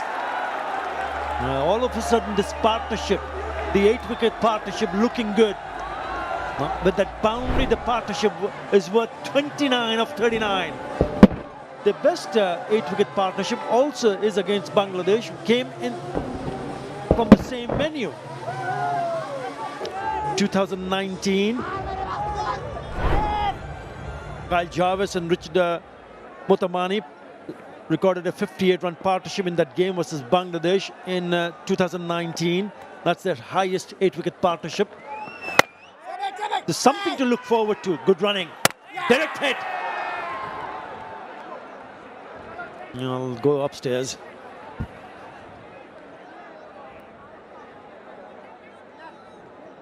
Yeah, TV umpire to director. We have an umpire referral for run out at the bowler's end. Can I have your decision best side pending?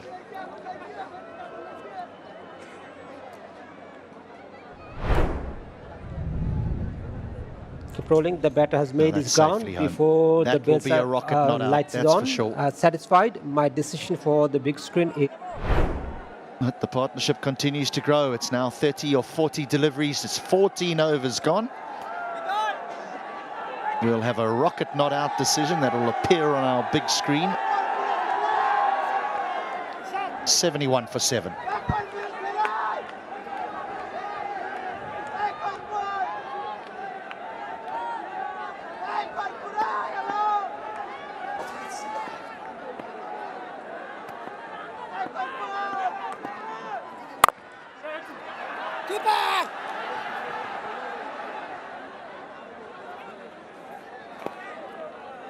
Mahedi Hassan's bowled beautifully. 2 for 8 in 3 overs. He's bowled with great skill. He's varied his pace beautifully. The off spinner.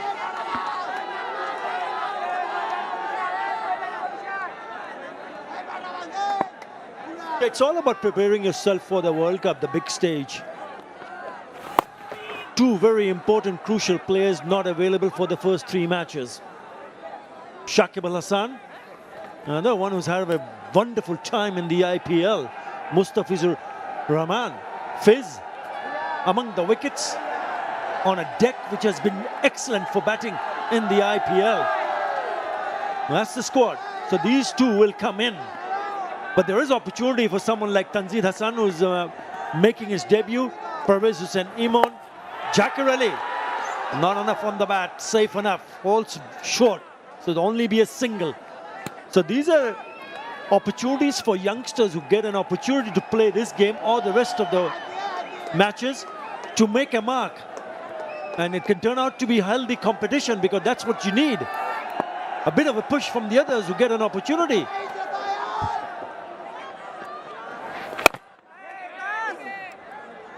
You spoke about Mustafizur Rahman's form in the Indian Premier League. I mean, I've sat in this chair during the Bangladesh Premier League and 1 or 2 internationals before that, and I think there were a few people that were starting to write him off, starting to think that that was the end of Mustafizur Rahman.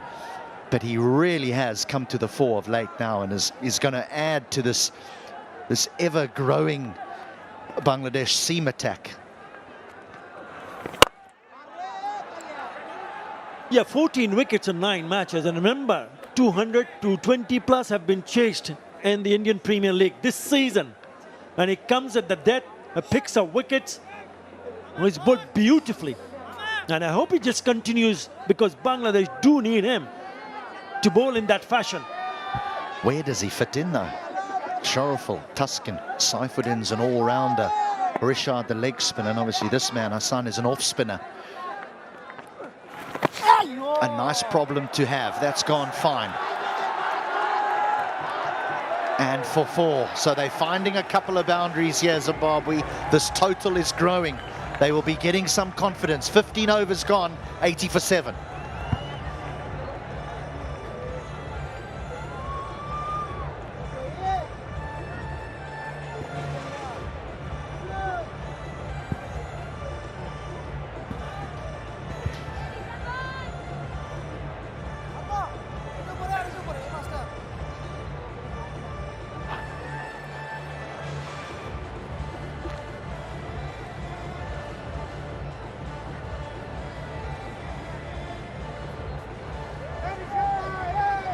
It was disaster up to the 8th over.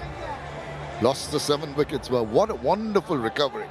What a refreshing manner in which these two like boundaries like this that Wellington Masakadza and Madande have played and built up this partnership. 39 in quick time of 46 balls, giving some respite and some hope to Zimbabwe. Looking forward to finishing this 20 overs. They'd love to do that after the troubled waters they were in. Mohammad Saifuddin now back for his third, 2 for 8. Exceptional figures. He bowls them straight and he bowls them accurately. Just has that control over his bowling.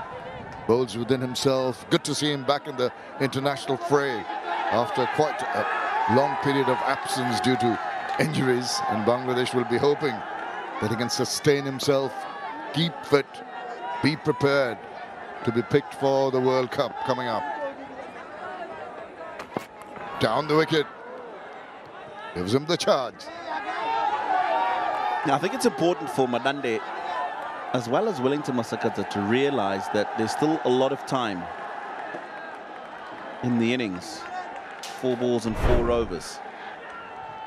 So, because they've lost so many wickets, he can shelve strokes like this until later on. Because if they can get another 30, 40 runs here, it's runs that are on the board and Bangladesh are going to have to get.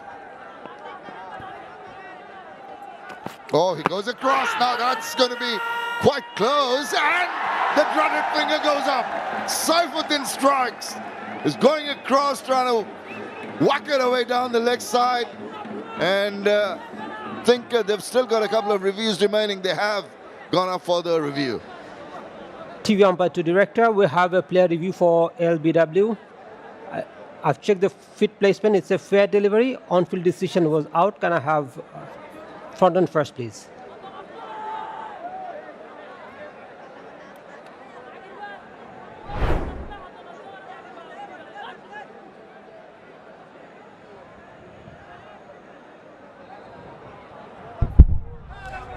Doesn't appear to be any bat involved. Can I have Ultra-Rage to confirm if there's any bat involved?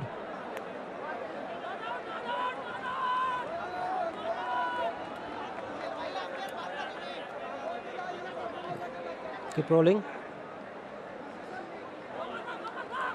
Yeah, bat is still far away from the ball as the ball hits the pad. Satisfied. No bat involved. Ball tracking whenever it's ready, please.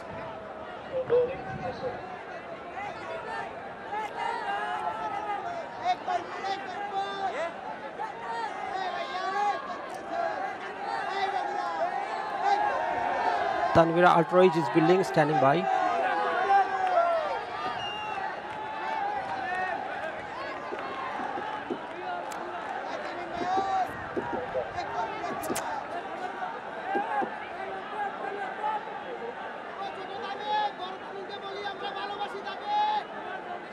Waiting for the ball tracking. The original decision is out. Impact outside off. Tanvir, you need to change your decision from out to not out. Stand by.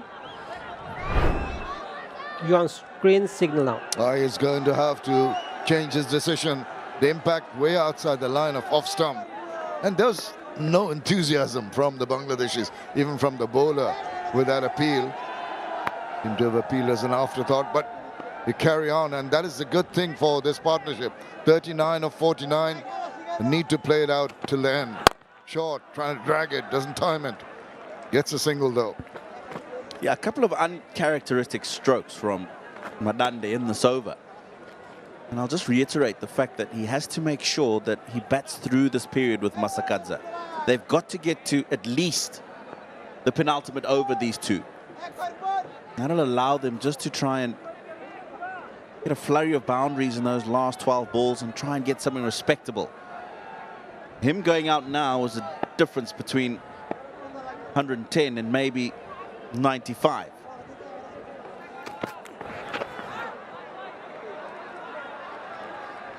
That's a wide. Tanvir Ahmed just signaling that. Saifuddin just bowling the ball a tad short. Just the point, 41 for 7. And then the previous commentators were discussing the fact that Bangladesh didn't continue with the pressure that was needed to go for the jugular. I think that is what's needed, going for the kill. I think that element has been missing.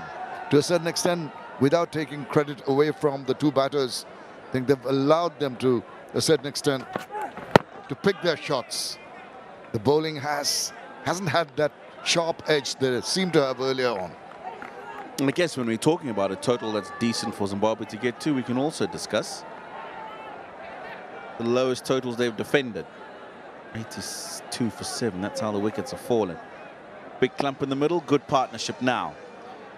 Lowest defended total in T20Is, 105. That was versus the West Indies in Port of Spain way back in 2010. 117 and 118, also both defended. So they want to get themselves past that 110 mark at least. 16 gone, 82 for 7.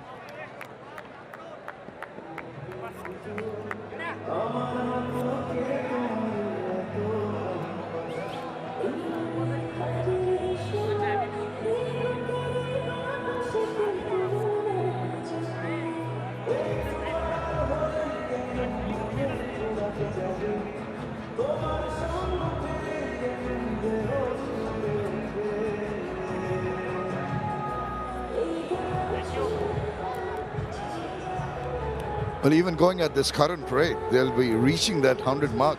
It's such a psychological figure when you go past the 3-figure mark. That'll augur well. It'll be runs on the board, funny old game. They've had a habit of defending 110 plus runs, low scores. They'll have to bowl out of their skins, the Zimbabweans. But tell you what, if they can get to that 110, game on.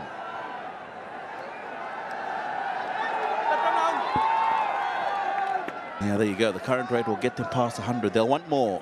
9 and over, which will be difficult from here. They'll have to bat extremely well. We'll get 118. Oh, no, he threw the kitchen sink at that one. Fumbled by Zahur Ali, who hasn't been his best today. Been a few fumbles behind the wicket. Now, pace off the ball there. Madande's looked to go over cow corner. Now there's a mid-on up in the circle as well as a mid-off. I know he's strong there, but I think the option is to be looking to go over mid-on at least. If you then drag it, then it might go a little bit squarer. But look to go straight because of the field that's set. Oh, he goes across, muscles it, and finds the boundary. This is excellent work.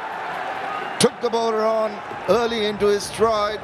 That little movement forward and across, and he got a hold of that and put it away for a boundary. Yeah, it's the shimmy that got him into a good position. You won't see it from this angle, but just went across to the offside. Made the line one that he could just pull and drag into that gap on the onside. Well played. Excellent boundary, appreciated by the dugout for partnership 45 now billing. Shorturl hasn't had the best of days. It's into his 4th over, already given away 30 runs, going at an economy of 9, which is very unusual for Shorturl Islam.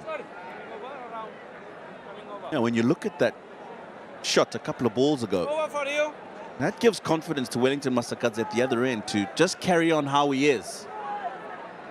11 and 25, yes, he might get a couple of boundaries and catch up later, but he's there for Madande.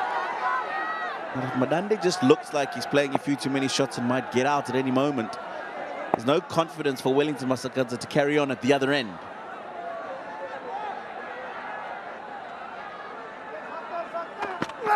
Short, it's up and over. It's a bit of luck, but fortune favors the brave.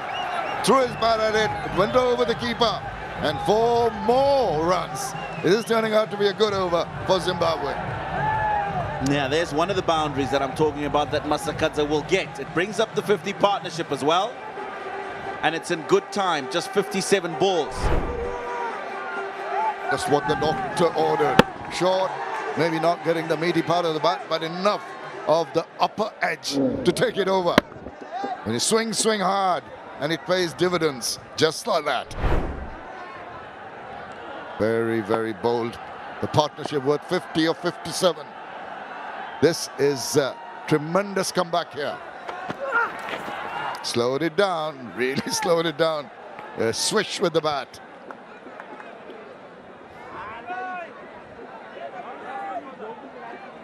Now the partnership itself, when the 50 came up, was off 57 balls. Now 58. Madande leading the charge, 31 and 28.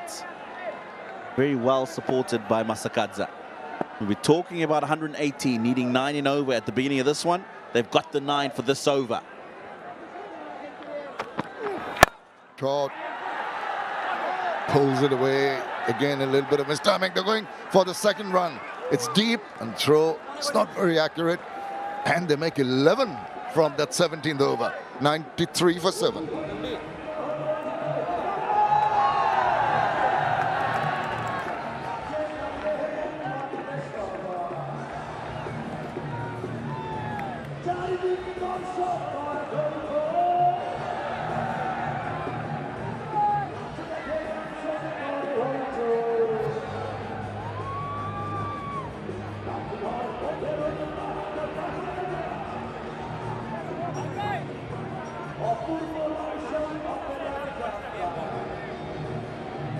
What a tremendous fight back here by Zimbabwe. 41 for 7. And look at that, after the 8th over, no wickets. This is really good resilience, good temperament shown by the two in the middle, Wellington Masakadza and Clive Madande. They're getting more strong, more powerful, and getting the runs in quick time. Another boundary. He's picked his spot well, Madande. And I'll mention it again, he's very strong through that area, whether it's along the ground or over the infield. What that first ball boundary has done, Rishad, I just feel might be sort of forced into trying to bowl the balls flatter, not trying to get more turn, quicker through the air. There it is, though, he beats the bat. This is across the line. Batter getting a little carried away after that boundary in the previous delivery. Yeah, you got a boundary early in the over. You're looking at getting 9-10. Remember that you can also just push the ball around the field and run well. You'll still get the 9. Yeah, reversing, getting enough for bat on it. And the ball is going to go to the boundary. This is exceptional work. The boundary brings up the 100 for Zimbabwe in the 18th over. Tremendous fight back here. Yeah, Madande just starting to show what a good player he is. Appreciated by the players in the dugout. He's led in a partnership that really has just given some hope to the Zimbabwean side. 62 balls. It's taken for the 60. What delicate execution. Oh, oozing with confidence at the moment, Madande. And just what you're talking about, rotation of the strike, despite the 2 boundaries hit in this over. Playing with soft hands, absolutely perfect. Highest 8th wicket partnership for Zimbabwe in T20Is. Previous best was 58, also against Bangladesh. Now, he's got a few field changes going on. Zimbabweans have got Bangladesh a little bit rattled. Picks that up and plants it over the line. Take that. He really dismissed it from his presence. Magnificent here from Masakadza. Rank short delivery from Rishad. He's got away with a couple today, but not this time. Wellington Masakadza anchoring himself nicely in the crease and making sure he hits up on the ball. 64 meters to clear, does so easily. Oh, he's trying to really hit the ball, the leather of it, virtually to every ball that he's striking. Got that deflection, maybe didn't allow it to go past the bowler. If it had gone straight, it would have gone for another 4. He's hit that hard. It's come off the right thumb. I hope that's nothing too serious. 18 gone, 109 for 7.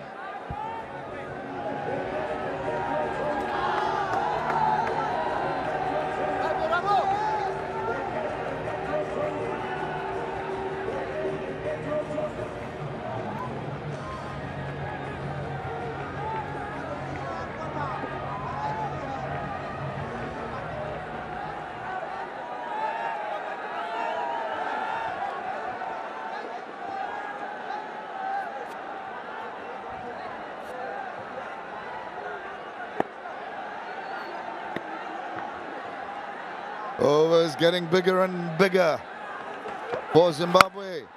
He gets a hold of that one and plonks it in the crowd for the second six. Sweet timing. Good evening, Wellington Masakadza. Hit the first six in the innings in the previous over. This is the second. It's gone even further.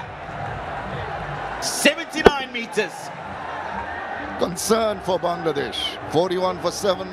Couldn't go for the juggler. Now being rattled by some belligerent batting by Madande and Wellington Masakadza. Talking about preparations for the World Cup, these are the areas they'll be concerned about. You do not want to let go of a situation where you had absolute control. Two players under the cosh, under extreme duress, coming in with 7 down, have really asserted themselves, shown a lot of authority. They've shown temperament and resilience. Taskin Ahmed had a good first 3 overs, but he needs to finish off with another good one. He's gone for a 6 first ball. Again, a tad short, doesn't get a hold of it. That 41 for 7, now 116 for 7 is just evidence of what a good surface it is here in Chattogram, and Zimbabwe will just be thinking, had they gone about the first part of the innings a little bit better, where they could be. Stuart Mtsikinyeri on the left, the interim head coach of the Zimbabwean side, been part of the setup for many years as the substantive batting coach. Former international himself, of course.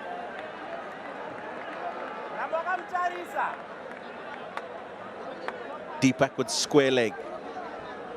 Goes in front of square now because the deep mid-wicket comes into the circle. He's got to make sure he doesn't bowl length and he's not straight.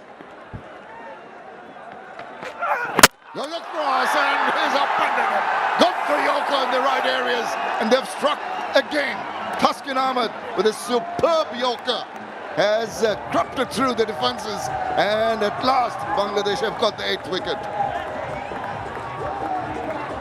Marvelous delivery from Taskin Ahmed.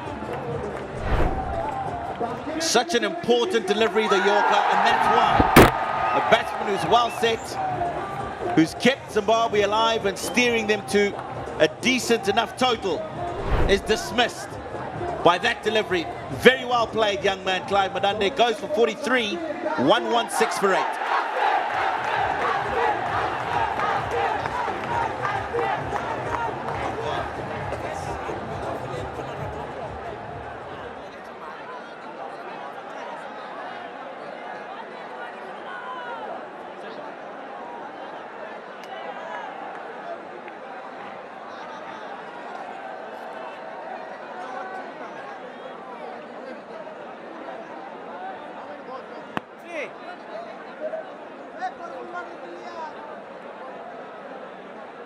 Blessing Muzarabani hasn't got too many runs, but he needs to play out, give some company to Wellington Masakadza. Play out the overs, there will be a few more runs.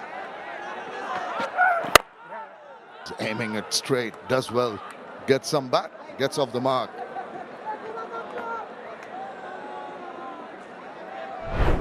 How is this for a delivery at this stage of the innings? Madande is looking to work the ball into the onside. Looking to get a couple. It's got through him before he's had any idea. Yeah, but Madande can take a lot of heart. 43 of 39, and the chips were down. Your team had their backs to the wall. You put up a fight with Masakadza. Put the runs on the board with 41 for 7. Who would have imagined this wonderful comeback by Masakadza and Madande, who's back in the hut now. Masakadza will maybe try to hog the batting for a while, you know? Yeah, he will. Well, it's going to be up to him to try and make sure Zimbabwe get the most out of these remaining 8 deliveries. But you can see the importance of the point I was making earlier, that these two need to get to the 18th over. It's unfortunate that Madande's gone. But 2 good overs from here could have got Zimbabwe easily to that 130 plus mark. Nicely guided away, but oh dear, chance of a run out now. He slipped while trying to get back. Muzarabani, they're going to have a look at this one. Maybe he just recovered in time. Let's have a look at this.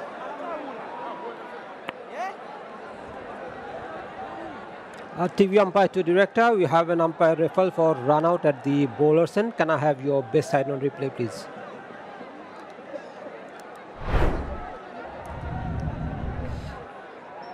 Keep rolling. Just roll back. Yeah, keep rolling from there on. I can see the. Can I have other side replay, please?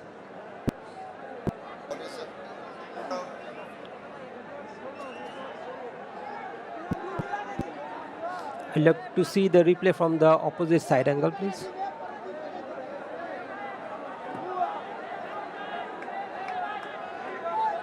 Yeah, keep rolling. Yeah, could you please zoom that up for me?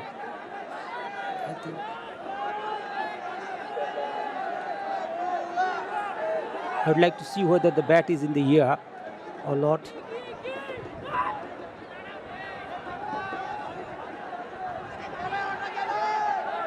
Just roll back and roll forward from there. Just roll back. Yes, please.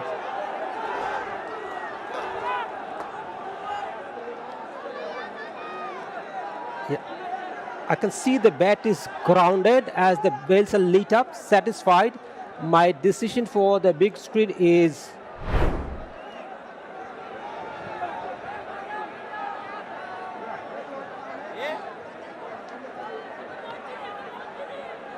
There's the Nexus pay, not out. That dive saved him, and being over 6'3" tall also helped the cause. But a wonderful dive after that little bit of a slip. He had to recover. Blessing Muzarabani did well to get back. He's going to try and retain strike. No one seems to come in and save a single. Oh, another Yorker, and he gets the single that helps him retain strike. 9 from that 19th over. It's 118 for 8.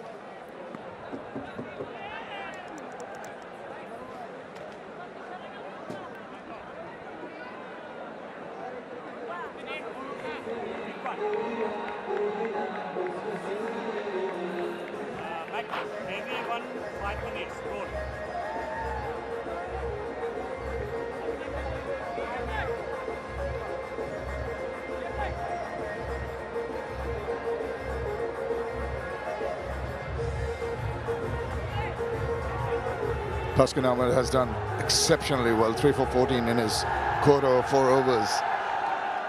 Particularly the last wicket. The Yorker, always a ball to revel when it hits the stumps. Good to see him back in his usual capacity. Looking good, looking quite refreshed and looking fit. That is the most important thing. Last over of the innings. Yorker attempted. And surprisingly, they go through for a single. Exposing Muzarabani to the strike, you know. Wow. Muzarabani believes in his hard-hitting ability. Shamim Chowdhury, and that's why he took that single.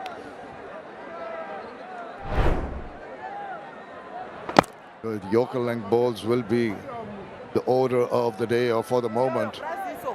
Direct hit might have been quite close, but he survives. It's going to be Blessing Muzarabani. He's going to give it a swing. That's what we expect. Saifuddin will try to keep it tight. And he does! And he gets the wicket to finish it all off. It's the Yorker. You expected that, and that is that wonderful celebration of Mohammad Saifuddin. Gets the stumps to get shattered, and Zimbabwe lose another one. Oh, what another beautiful Yorker. Full straight through the Zimbabwean defenses once again. He's been outstanding this evening for a man coming back into the side after a while. It's his 3rd wicket. Mohammad Saifuddin and Zimbabwe lose their 9th. Blessing Muzarabani goes for 119 for 9.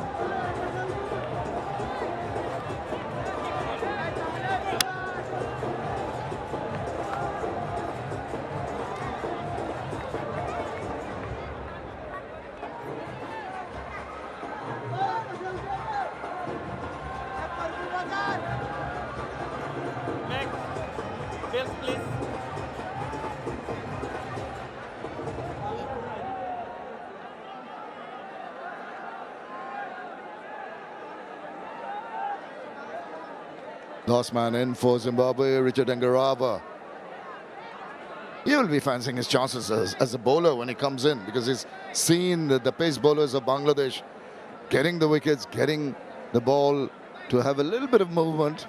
49 runs, but what surprised me, Tino, was Wellington Masakasa giving the strike, very first ball to Muzrabani. Thank you.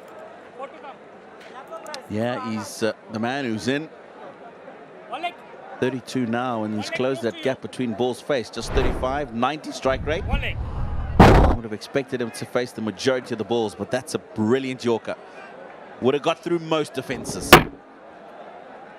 He was not going to defend it. He's going to swing his bat. That was to be expected. And the ideal delivery to a tailender. And he does it again. Gets a bit of bat. And scampers through for a single to the safety of the non-striker's end. This has been very, very impressive from Saifuddin.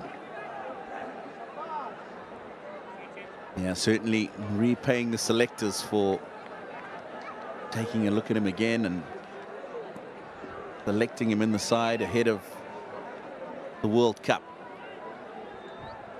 Deep backward square leg, mid-wicket on the boundary. Long on the leg side, the boundary riders. There's no third man, short third man. A very square point on the boundary and long off. Where will he go, Masakadza? He drags it. He's not in absolute control because of the ball rising on him. Really couldn't get on top and roll his bat down. Manages to get just the single. And there was pace off the ball as well, so took time to get to Wellington Masakadza. So just a couple of balls left in the innings. Giving advice to his partner. Make sure you go right back in the crease. He's going to be looking to get that Yorker in.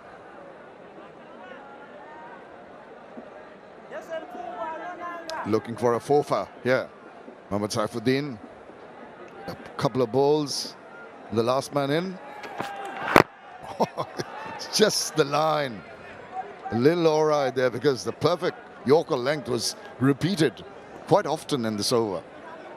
Yeah, you have to appreciate the execution of Mohammad Saifuddin and Shariful Islam of the Yorker this evening. They have barely missed it when they've wanted to get it full and straight and in the block hole. Last ball of the innings coming up. Zimbabwe have done very well in recovering from being in a deep hole, must say. Reaching 122 may have seemed to be very distant at one point in time. Oh, he's moving all over, and he's going to haul out, and that is the end. The last ball gets Saifuddin his four-fer, and he breaks out in a smile, and why not? The Zimbabwe innings completes at 122. Wow. The umpire, Tanveer Ahmed, has just said to everybody, just hold on here. I'm not sure what they want to have a look at.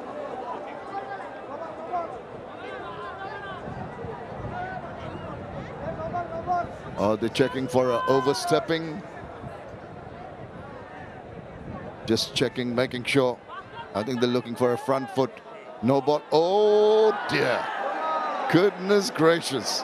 He's been detected upstairs, and the line belongs to the umpire as he lands. It's just over.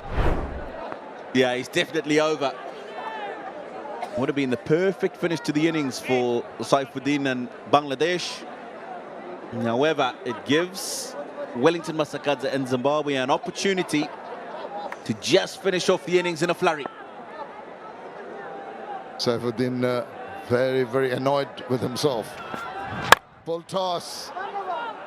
Just doesn't manage to get a hold of it. They're going for a couple of runs, which, oh, it's a direct hit. Now, that might be worth looking at because they feel that they've got the man with the run out.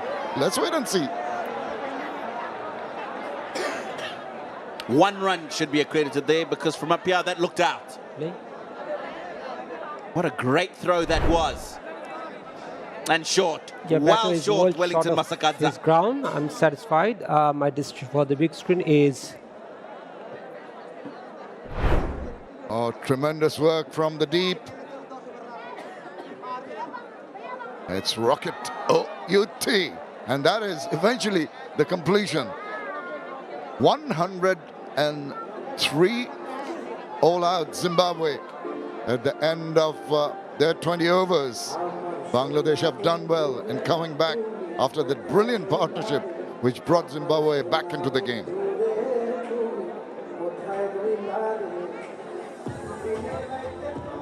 Now you look at that score and see how happy the Zimbabweans may be in the dugout. And that's because the beginning of the innings was disastrous. That man, very good with ball in hand. Taskian Ahmed, 3 wickets for him, along with Mohammad Saifuddin.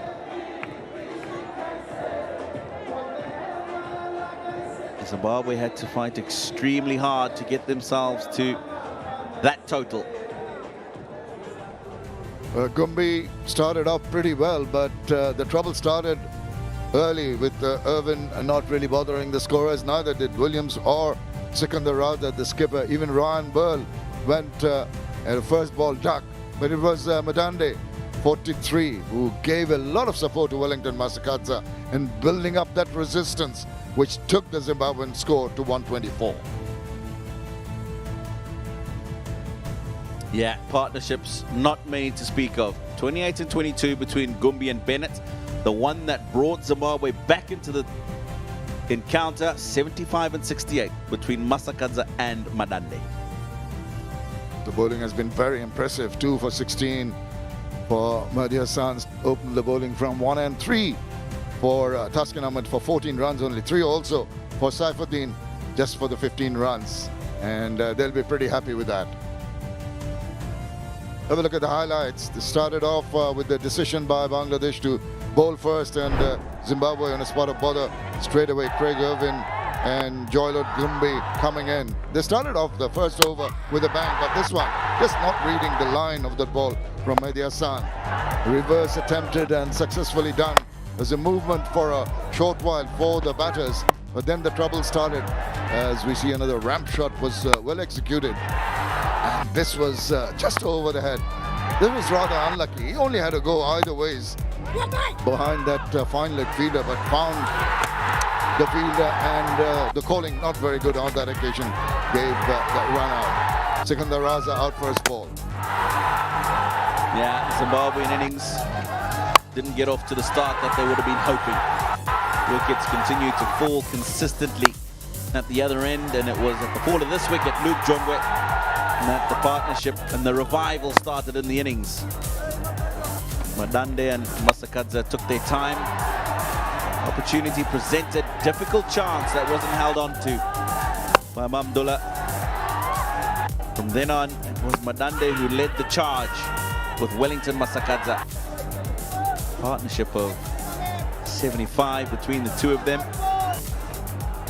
which came to an end towards the back end of the innings. Couple of sixes from Masakadza.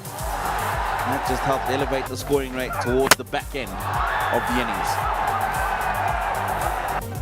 And it was up to Saifuddin and Taskian Ahmed with Yorkers to finish off. They did get what he thought was a wicket, but eventually turned out to be a no ball. But the no ball, instead of giving him the forfeit, resulted in a run out. Brilliant throw from the veteran Mahmudul Riyad.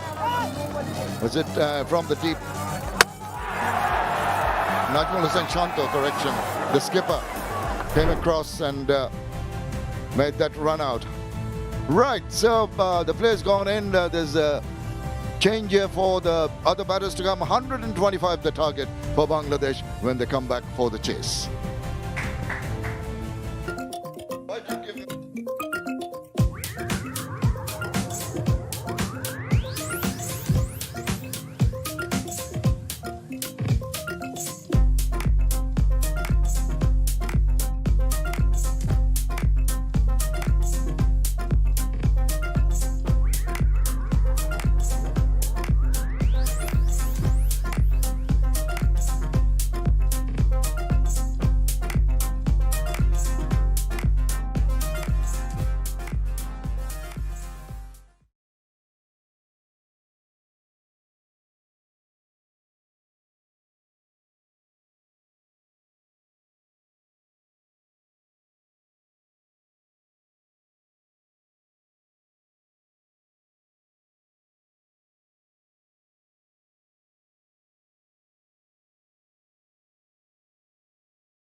Welcome back to the Zahur Ahmed Chowdhury Stadium here in Chattogram for this first T20 International in the Dutch Banglabank T20 International Series 2024 between Bangladesh and Zimbabwe. Well, it was just a reminder that Bangladesh, they won the toss and decided that they would have a bowl first, and things were certainly justified at 41 for 7. But Zimbabwe recovered very, very well indeed and ended up getting bowled out off the last delivery of their 20 overs for 124. It was a mess up front, really.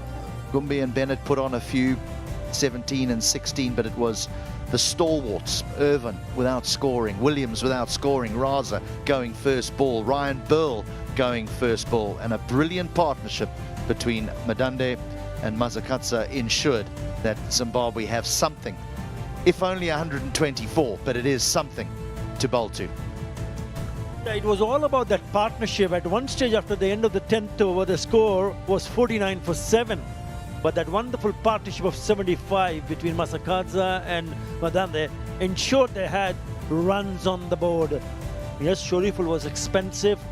Mahdi Hassan was excellent opening the bowling, the right arm off spinner, 2 for 16. I thought Taskin was the pick of the bowler. My personal opinion, he bowled his heart out, he bowled with pace, and he bowled in the really good areas. Mohammad Saifuddin, coming back after a year and a half, proved a very good point. He led the ball to talk to pick up 3 for 15. Our two umpires will make their way onto the ground here for this chase. One that shouldn't scare Bangladesh, but you just never know, because the one thing that Zimbabwe are is a bunch of scrappers. They don't give up, not till that final run is achieved. The captain will be a little bit disappointed with what happened at the top of the order, but he'll be well chuffed with what happened with the tail. It certainly wagged for Zimbabwe. From a Bangladesh perspective, Atta, they might be a little bit disappointed that they didn't finish things off, particularly, we've mentioned it over and over again, with the World Cup around the corner. Yeah, that's where the other options will probably be coming in and making sure that when they get an opportunity, someone like Shakib Al Hassan and Mustafizur Rahman, but they're not available. Discussion in the middle, in the huddle. Sikandar Raza, quite animated. Probably telling everyone that, look, we never gave up, even when the chips were down, 49 for 7 after the end of the 10th over. And in the next 10, they managed to score 75 runs in the next 10 overs, which is a really good effort. Interesting to see how the debutant, Tanzid Hassan Tamim, go about in this innings. Yeah, there will be a touch of disappointment, but still, they'll be quite pleased to see that they've managed to just give away 124 before bowling out Zimbabwe. So Litton Kamada is the right-hander, and the left-hand combination of the young debutant, just 23 years of age, Tanzid Hassan Tamim, will open the batting for Bangladesh. Well, you'll be looking forward to seeing Tanzid play. I'm hoping that from a Bangladesh perspective, that Litton Das can find some consistency to his batting. We know what a fine player he is, and he's had a few really good years, and then just went through an interesting period with his batting, had a break here and there with the international cricket, found some form in the Bangladesh Premier League, was the second highest run scorer for the Comilla Victorians. And if Bangladesh are going to have a good World Cup, you would think that Litton Das has got to find the form that we know that he can produce. They're going to have to look after two very fine young bowlers in Ngarava and Blessing Muzarabane, both 6 foot plenty, get bowl with good pace and control, and they can certainly create some problems for Bangladesh at the top of the order. The last time he played at this venue, Tanzid Hassan Tamim, he smashed a score of 116. That's his best T20 score. That came in the BPL. 116 of just 65 deliveries. He's just scored 240 runs in the 4 innings that he has batted at this venue. So he will enjoy batting here.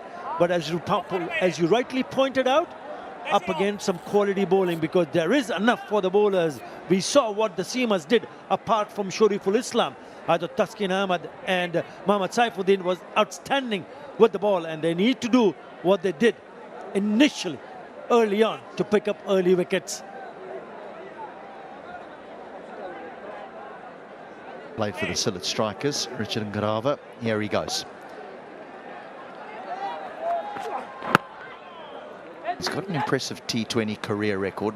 I don't say the international career record, his total T20 career record. He's played in a couple of leagues around the world, was very impressive in the T20 over in Dubai. Averages 23, just over 23 with the ball, and he's under 8 in his economy. Now, we see these scores being rattled around the world, and anything under 8 is quite exceptional.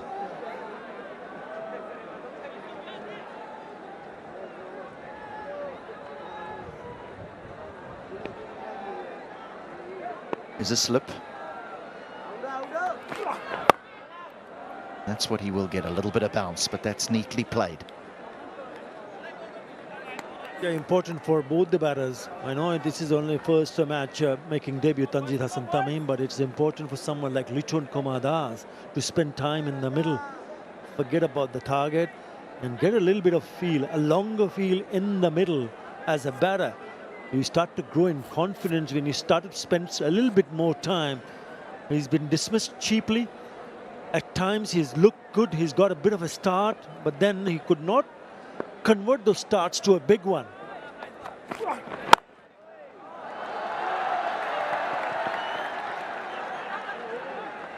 2 for 2. It always intrigues me about how a side goes about this type of run chase. We say it shouldn't be a difficult one, but you know, do they try and get out the blocks quickly? Do they try and make light work of this and risk the chance that they lose a couple of early wickets? Or do they just do this nice and professionally and win it in the 18th over? You just wonder what happened in that dressing room at the halfway mark, what Coach Chowdhury Singh had to say.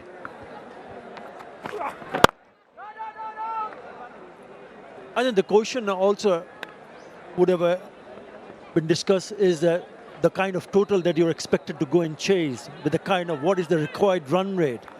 It's less than 7 runs in an over. Required run rate at this stage of the game is 6.25. So you really don't have to go hard right in the beginning. So it's something that is important to see how they go about their job in the first 6 overs or so, because Zimbabwe lost quite a few, didn't they? Down the leg side, 38 for 4 in the power play, given wide. Getting yourself in a position to understand what the team requires you to do right at the top of the order. Yeah, if there is an opportunity, put it away. But if there's not, then play sensible cricket. Just wonder whether that word sensible and T20 go hand in hand.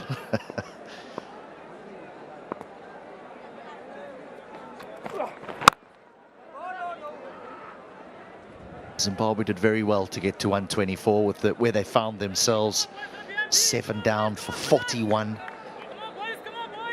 Bearing in mind at one stage they were 36 for 1, so that really wasn't a collapse. They played with great responsibility, Mazakatsa and Matande, and I was critical of teams in the past not knowing how to go about setting something that they can possibly defend when in trouble, but Zimbabwe did it tonight.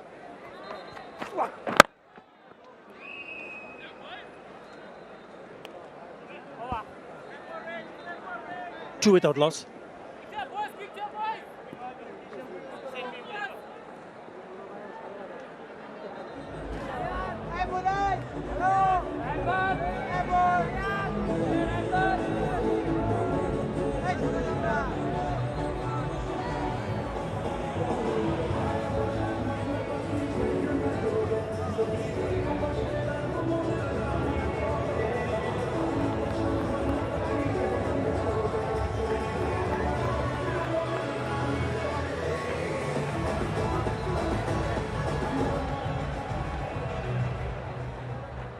So Bangladesh 5 without loss in their first over. Not a lot of swing for Ngarava, but here is now Muzarabani. Now, this is a big, tall man. He'll get lots of bounce. There is a slip in place.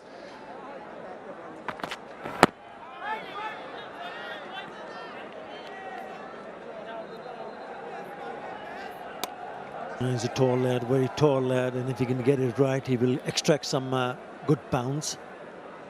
More than 50 wickets on the back for him, 53 in 47 matches. Economy underrated again. As a skipper, you would want to, when you want to go and defend 120 odd, you would want your frontline bowlers to pick up wickets.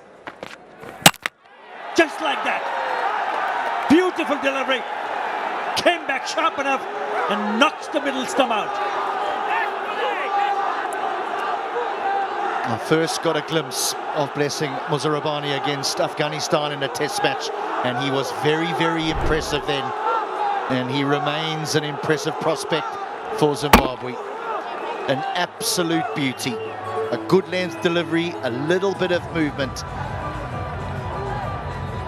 The perfect delivery up front accounts for a very fine player. Liton Das goes for one.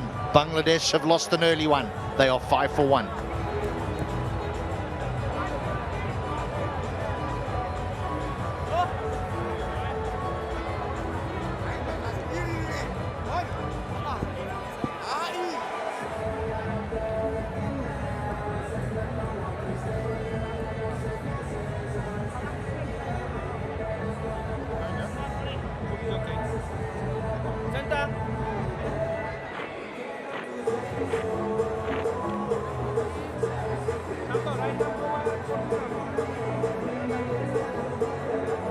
The skipper. So 2 left-handers now. The full-time captain, Nazmul Hossain Shanto. Captain in all 3 formats now for his country.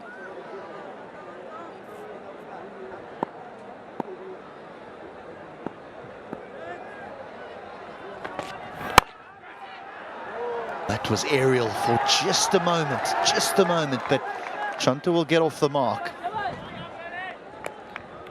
What a good delivery that was to get rid of Liton Das, though. The perfect delivery to a man that's just walked to the wicket. It's a lovely in-swinger. Pitches, and that darts back, knocking the middle stump. It's the gap between the bat and the pad. Not close enough to hit it on the bat. Goes through the defenses and clean as a whistle. That's a lovely delivery. It's a lovely start for Muzarabani. He'll want something similar here to the left-hander. Just try and nip it away. Good areas, really good areas. You bowl long format areas here up front on this pitch. There's a little bit of green there. There's certainly a little bit of movement. Just the start that they would have wanted. Get into the middle order early. The Bangladesh players were involved in the Dhaka Premier League recently, which is a 50-over format, and in the last 3 or 4 games, Nazmul Hossain Shanto, the skipper, has picked up a couple of hundreds. So he's been in good nick.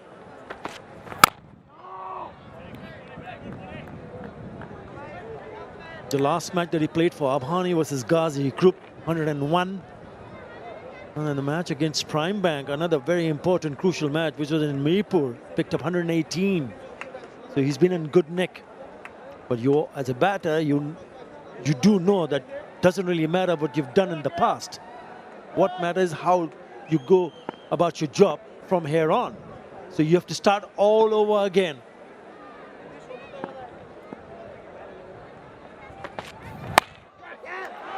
That'll go down to deep third for 1. Good start by Muzarabani. Second over is done. 8 for 1.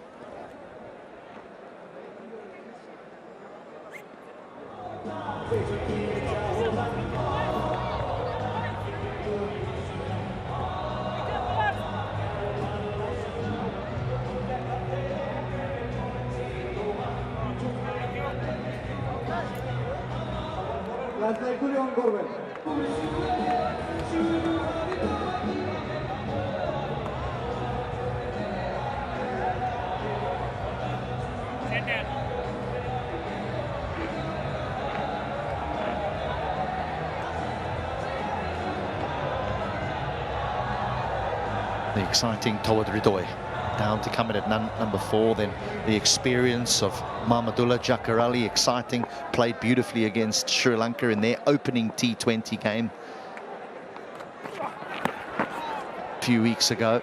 You were talking about the Dhaka Premier League and the 50-over competition. I see there was an article written today that the BCB have made all school T20 cricket now. It's not 50 overs because of the heat that is engulfed, I should say, Bangladesh over the last few months. The April has been the hottest April for a very, very long time. Temperature is hitting 40 plus Celsius. It's been hot, it's been humid. That's the reason why someone scores hundreds just like he did in that heat. Amount of energy they require to go and play one match after another.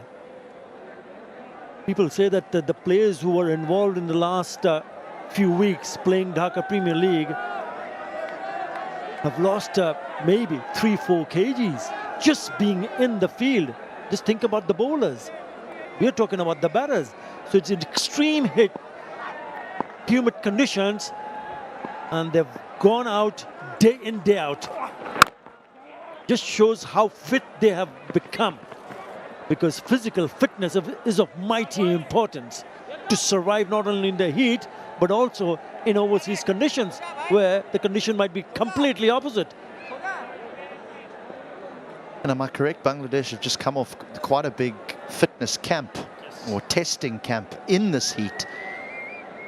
Ahmed, bowled beautifully in the Zimbabwe innings. He looked in good touch. I hope it's not because of weight that he's lost, because of the heat that's around, and it's because he really does look a picture of a fast bowler at the moment.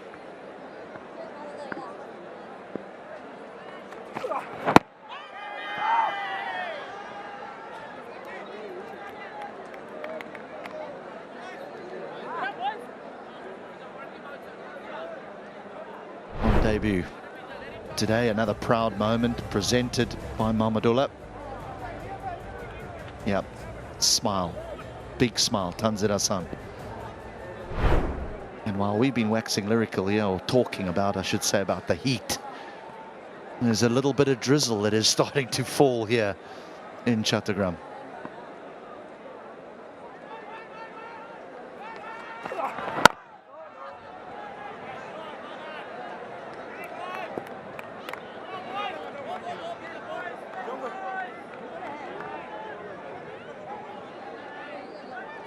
And the men out is a deep third and a man at square leg.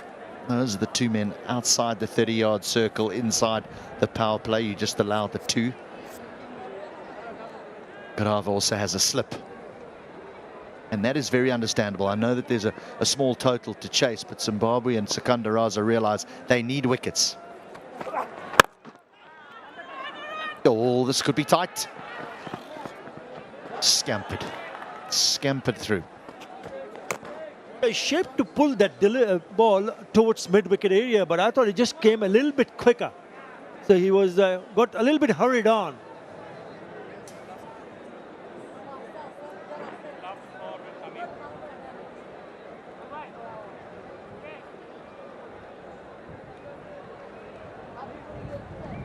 So as a batter, you need to take a little bit time. He's playing his very first match. I mean, he's an attacking player. We all know that. Bowled is still cramping him for room. He's hardly given anything away. He's bowled beautifully, hasn't he? End of the over. It's a 10 for 1.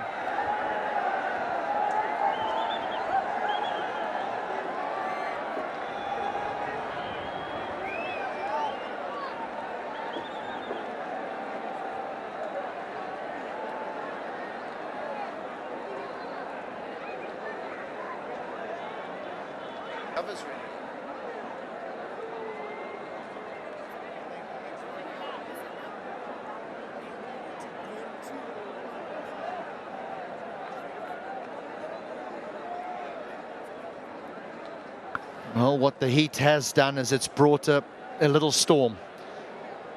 because the rain has arrived. The covers are being brought on. The umpires don't want to risk staying out there because they believe it is just around the corner, a heavy downpour. And so the players will leave the field, the covers will be brought on, and we will have a delay in play here in Chattogram.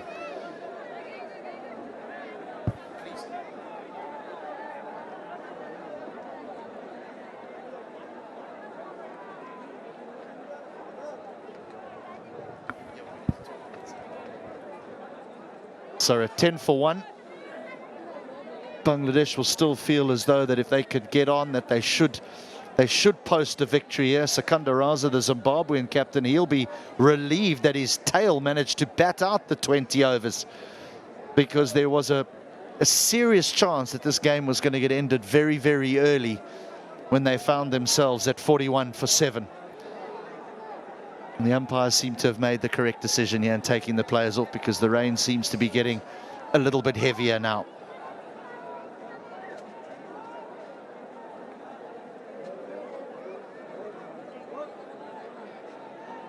The spectators will take cover, but they won't go too far. They do like to see the host nation play.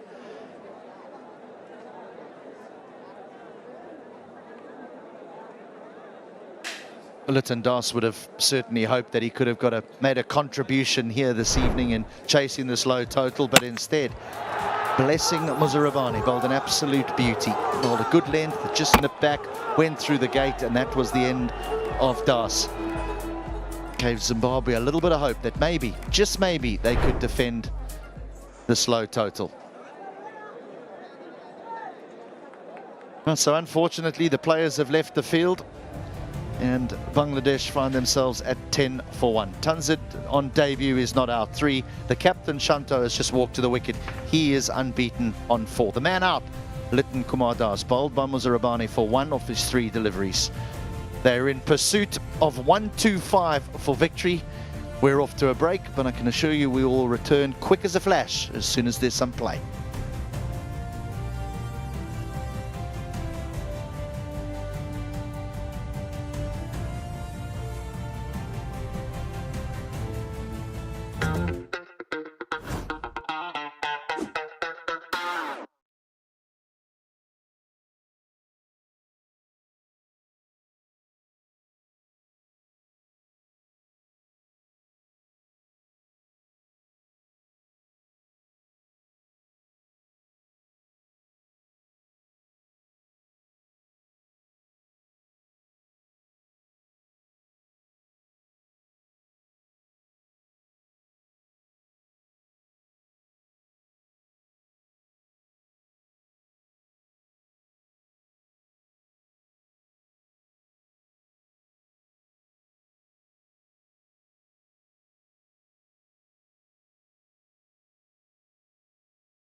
Welcome back to the Zahur Chowdhury Stadium here in Chattogram for this first T20 international between Bangladesh and Zimbabwe. The good news is that the covers have been removed and play will get underway very, very shortly, with Bangladesh at 10-1 in pursuit of 125. Zimbabwe did awfully well to get to that number of 124 after they found themselves in a huge spot to bother at 41 for 7. But the partnership between Madande and Mazakatsa, an impressive one, that of 75. Madande top scoring on 43. Tuscan Ahmed was good with the ball, 3 for 14. So was the returning all-rounder Saifeddin's 3 for 15. Bowled Zimbabwe out for 124. Bangladesh have already lost a wicket, that of knwKP. Beautiful delivery by Muzarabani, just nipped one back off the seam, knocked over the middle stump. It is at this point where the rain came down. The captain Shanto's unbeaten on 4. Tanzit on debut is unbeaten on 3. Atar Ali Khan sits alongside me. Atar, still work to be done here by Bangladesh. Yeah, absolutely. And that's what the fans will be hoping for, to see the spare of Tanzit Hassan Tamim and Nazmuddin Shantu to go and build some sort of a partnership. And they will be thinking otherwise, other side of the coin, how to pick up more wickets and keep the pressure on. A beauty to pick up the wicket of knwKP. Important to start well here because they look to be in a good rhythm. 3 overs, 10-1. And it's a bit of a break.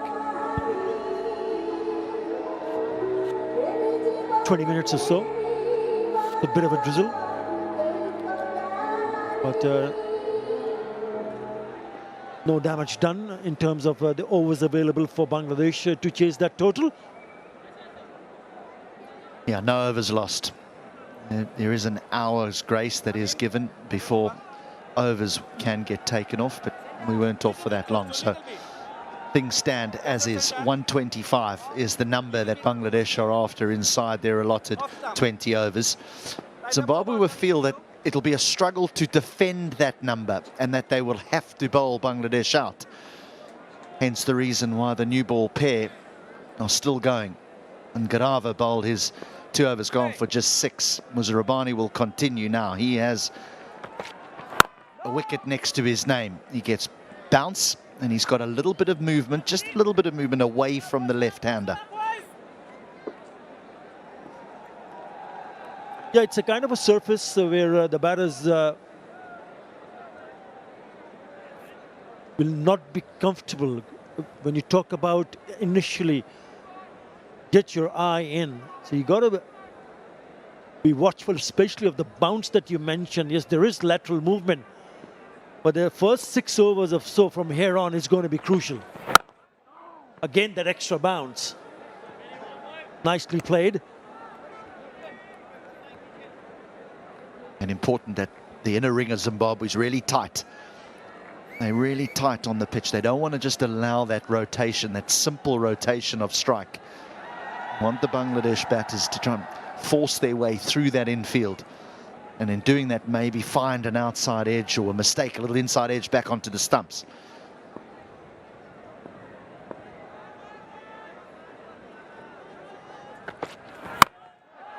Here's an opportunity. Who wants it? Keeper calls for it. No, it's down, it's down. Keeper wanted it. Muzarabani got in the way. What a let-off. Tanzit Hassan Tamim had given it away. He knew that he was in trouble. But in the end, they made a mess out of this one. They went miles in the sky. Keeper well in control. What is he doing? It was Muzarabani who was trying to take that catch of his own bowling. In the end, in and out. Unbelievable. They both went in for the catch because both were looking at the ball. Don't think there was a loud call.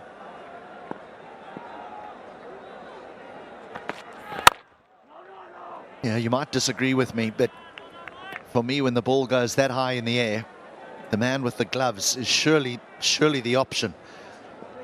A little bit easier to catch him in gloves than without gloves. But you rightly point out there needs to be a call, a loud call. The man on debut needs to say, this is mine, get out the way, my ball.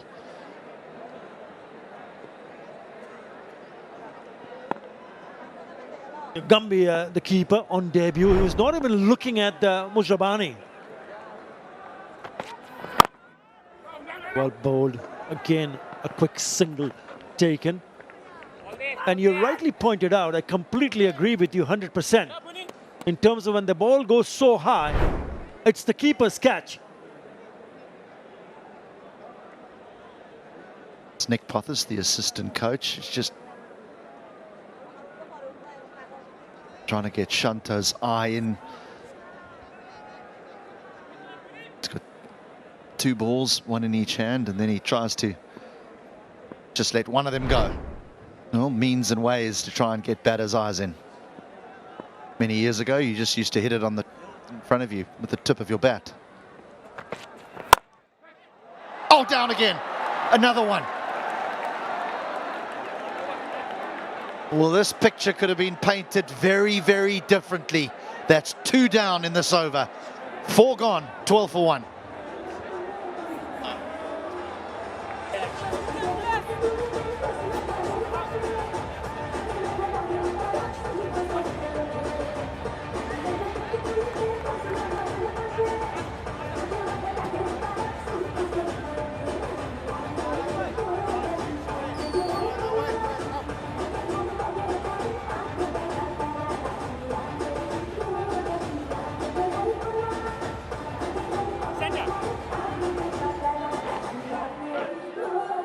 Well, after 4 overs, Zimbabwe were 31 for 1.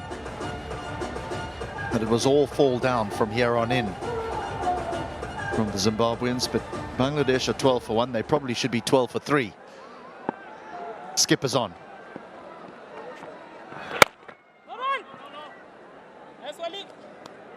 Now, this was an opportunity off the final delivery. It's just a regulation catch. Straight in and then out, pops out. Bennett, the fielder. And it's Tanzil Hassan Tamim. Survived twice in that over.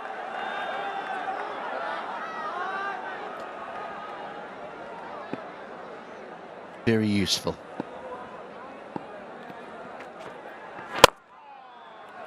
They just seem a little bit edgy here, bit nervous. Now, is it one of those totals? You know, when it's 120, sort of, we're not sure how to go about the run chase. But they just don't quite see themselves, I should say, at the moment, Bangladesh. They just need to calm themselves down there, because twice in the previous over, he could have been back in the pavilion, Tanzil Hassan. They need a partnership here. It'll be a wide. Yeah, Tanzil 4 off 12. He's an attacking player. That's why he's been picked. A wonderful stroke maker. He really is. So I don't think he's going to just nudge and nurdle Bangladesh to that target. Zimbabwe are doing a good job here. Yeah, the problem for Tanzil Hassan, since you rightly pointed out that he's an attacking player, but when you see as a batter, surviving a couple of deliveries, then the confidence goes out of the system. That's a nice way to pick up his first boundary. Short one and pulled away. All about the feet. It's short, but it's not that short from Sikandar Raza. And Tanzil needs to get into position quickly, which he does well. Right, does that release the shackles?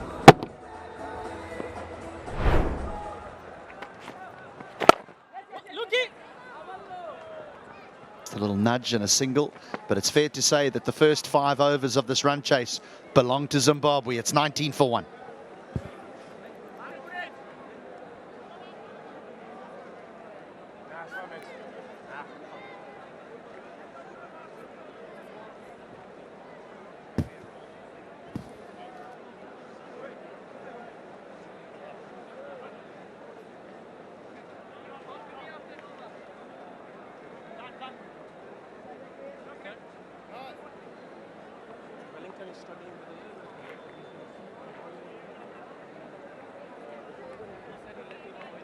There's still a fair bit of batting to follow. Tawhid Ridoy, Mahmudullah Riyad, Zakir Ali Onik, all with good strike rates respectively.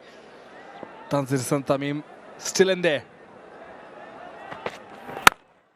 Ball crisp and pierced between the fielders through deep extra cover for 4 runs. As I wish a very good evening to Tino Moweo. Very good evening.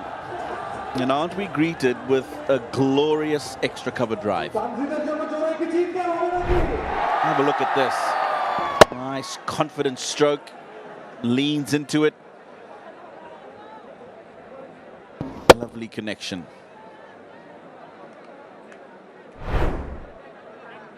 Focused on the timing. Speaking of the timing, I think it's about 3 years since you've been back. Like you're back after 3 years. Oh, he's timed it beautifully. Wings deployed. Goes for a maximum.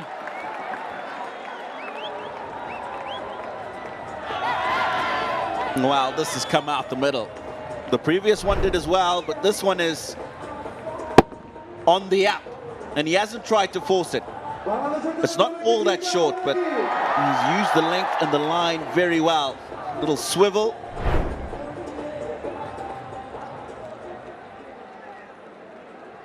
First one was full. He drove it. Next he pulled it. 10 runs already. Yeah, frustrated. He wanted to connect it better. Square cut was on. Yeah, Raza will be disappointed with those first 2 deliveries in particular. Over-pitched first one. Then the length and the line wrong on the second one, pulling it too far back.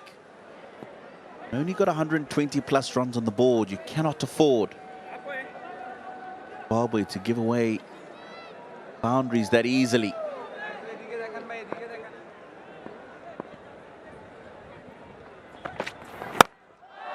Oh, wow! Tanzir Hassan is owning it.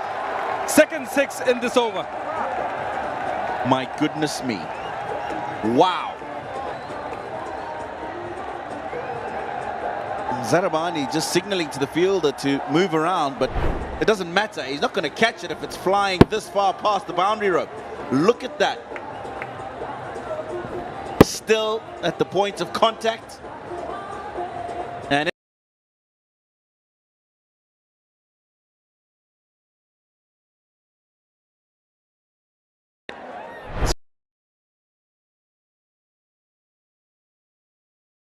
with a strike rate of 135, particularly in this ground, he averages 60.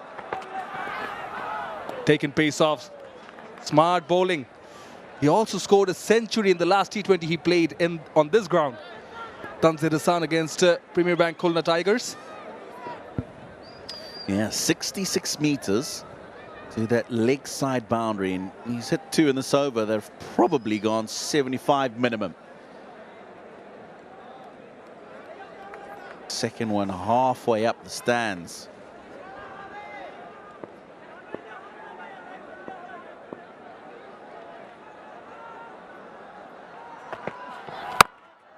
Slower delivery. Big no from Tanzir to send back Shanto. Rightly so. But a very good over to end the power play for Bangladesh. 16 runs off it. Bangladesh are 35 for 1.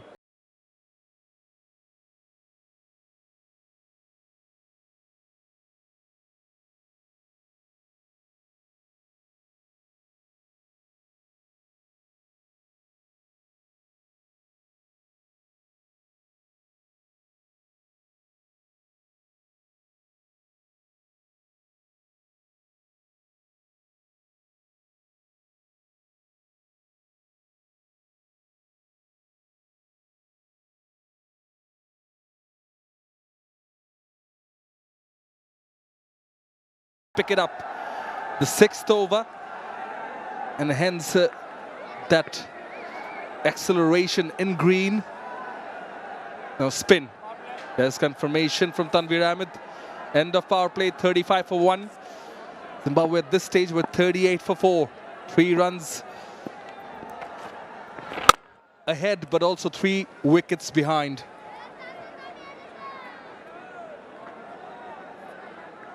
Yeah, that equation, 89 for 83, Bangladesh will always feel is gettable. It's going to be about getting wickets for Zimbabwe and getting wickets with a minimum of boundaries early on in this innings.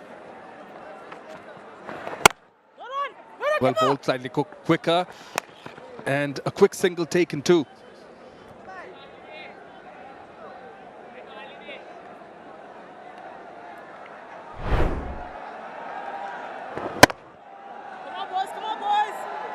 Good running. Had to collect and throw quickly. Brian Bennett, but the throw not accurate enough. Oh, nicely played. Fielding could have been better. Batters will come back for 2. So what they're doing right is they've got a good over in the previous over. Here, they've concentrated on rotating the strike.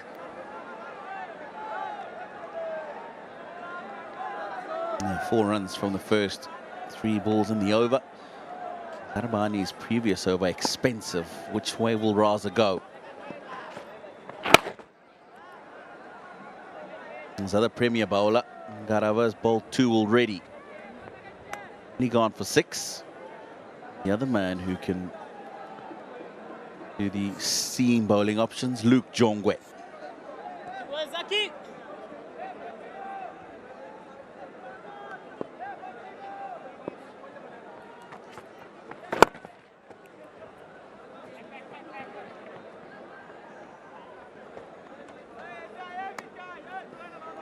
He does the cleaning up there, Luke Jongwe. Come on, boys, come on, boys, come on, boys.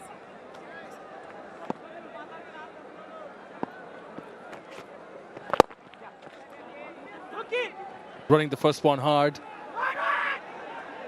Big nose sent back, rightly so. Good calling, good understanding between the batters in the middle. 7 runs of this Sikandar Raza over. It's 42 for.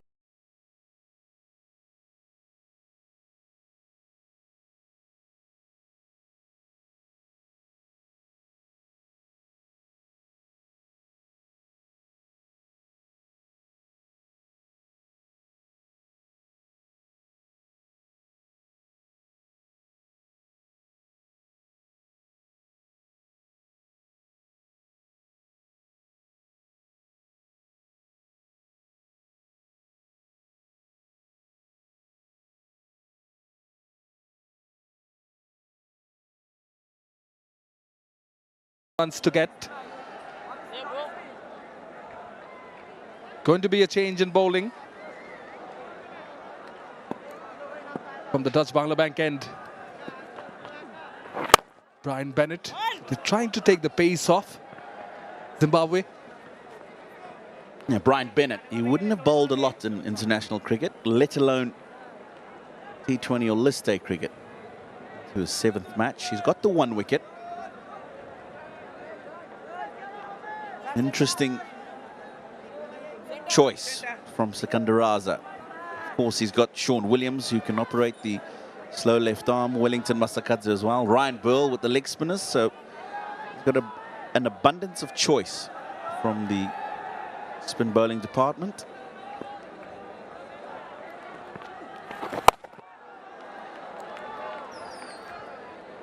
Happy to rotate the strike still, but for the left-handers, Brian Bennett has got heavy protection. The onside boundary, deep square leg, deep mid-wicket, long on, but heavy raindrops falling at the Zahur Ahmed Chowdhury here again.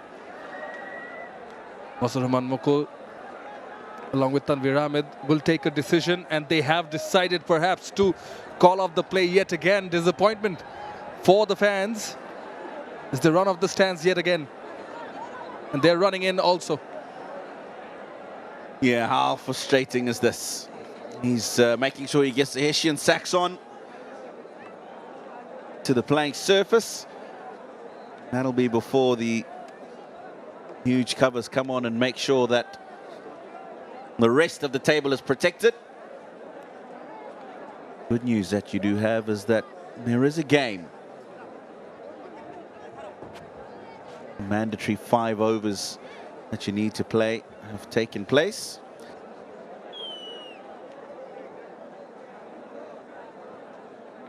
So it has. Not a pleasant sight for cricket lovers. The audience here in the stadium and even the ones watching from home. Well, 81 runs required run rate 6.39, but if it does go on to rain, the Duckworth, Lewis and Stern method might come into play.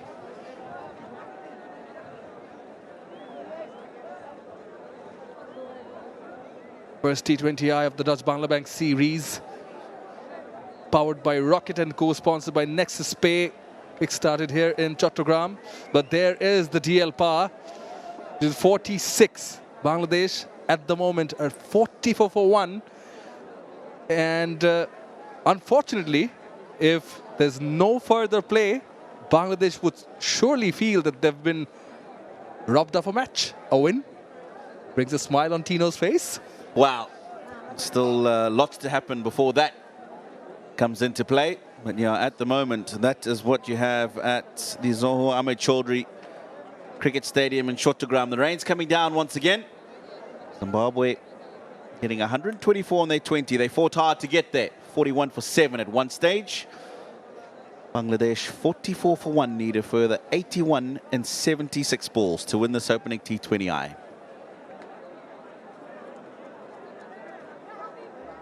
Right, as of now, Bangladesh are 44 for 1, need 81 more to get. But it is pouring here in Chattogram, so we're going to take a short break and come back whenever we have an update.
Hello and welcome back to the Zahur Ahmed Chowdhury Stadium here in Chattogram, also known as Sagarika, for the first T20I of the Dutch-Bangla Bank series between Bangladesh and Zimbabwe. And we come back bearing good news that there's no further rain as of now. The covers are off, and Bangladesh chasing a target of 125, lost the wicket of Liton Das early, courtesy of Muzrabani. And Tanzir Santamim gave a few opportunities, but were not taken by Zimbabwe.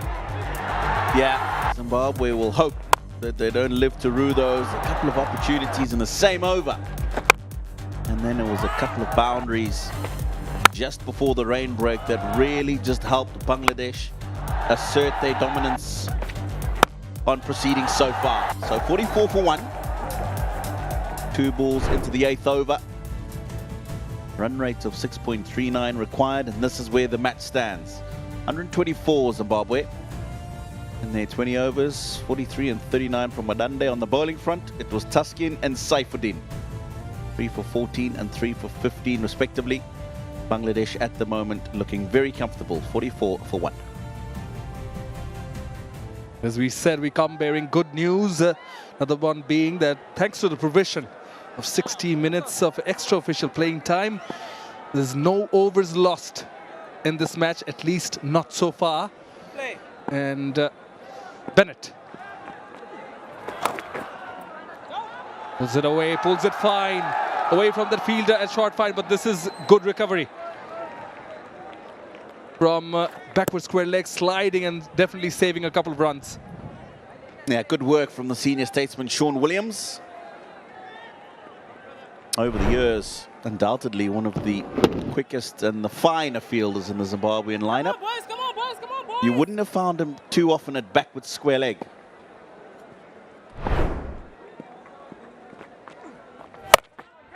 Short, pulled in the air, but away from that fielder at deep mid-wicket.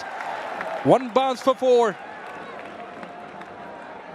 This is the risk that you run as the captain, Sikandar Raza, when you bring on Brian Bennett.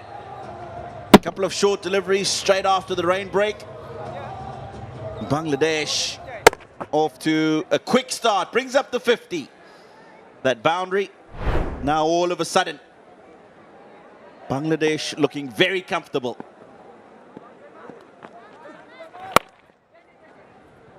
Better length, just eased onto it, opening the face of the bat. Bangladesh move on to 51. Partnership now 46 of just 40 deliveries.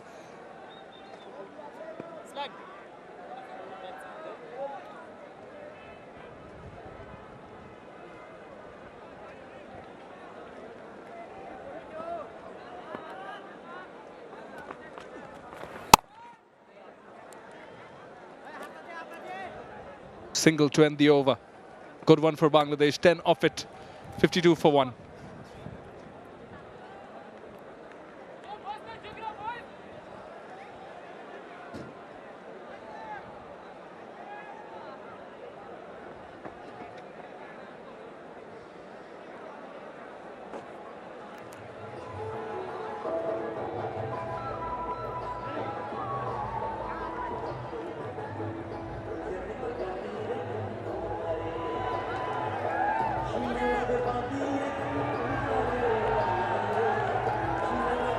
.52 for 1, good recovery done by Nazmul Hussain Shanto, the captain, and Tanzir Santamim on debut.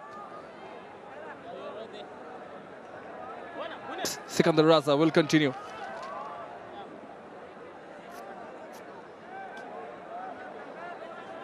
From the far end, from us, rocket end.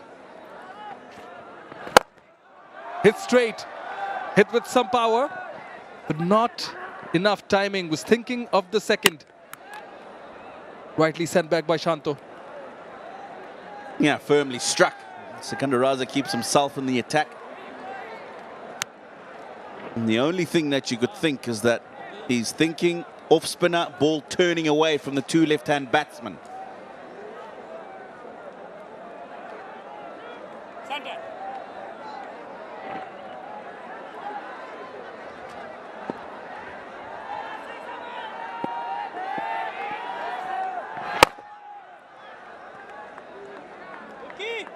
just happy to rotate the strike. Bangladesh throughout will keep mathematicians at work, the analysts, the Duckworth-Lewis method in mind, as the droplets are quite visible, but still opt to continue on. Yes, Razi, yes, Razi. It's got to be frustrating for the players on the field, surely. Going on and off. Going to get on the field and get it over and done with. Batsmen especially. Down the leg, I was just about to ask you that.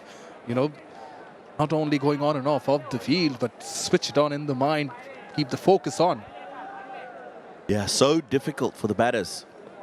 You'll find how often in all sorts of formats batsmen go off and come back after a drinks break or whatever the case may be, and a wicket falls.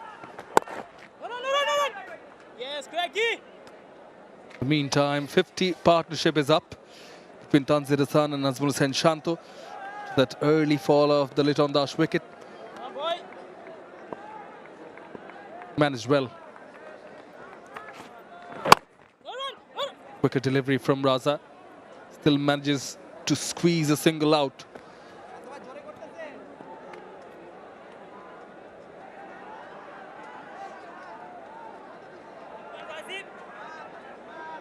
Yeah, that run rate up comfortably above the required now. 6.34, playing 6.18. Nicely punch up the back foot. Will make it 5 of this over. 57 for 1 after 9.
One wicket as of DLS Spa. Bangladesh would have to be 48, so they are well ahead. And there he is, Luke Jongwe. We're looking for him, Tino. Come on to bowl.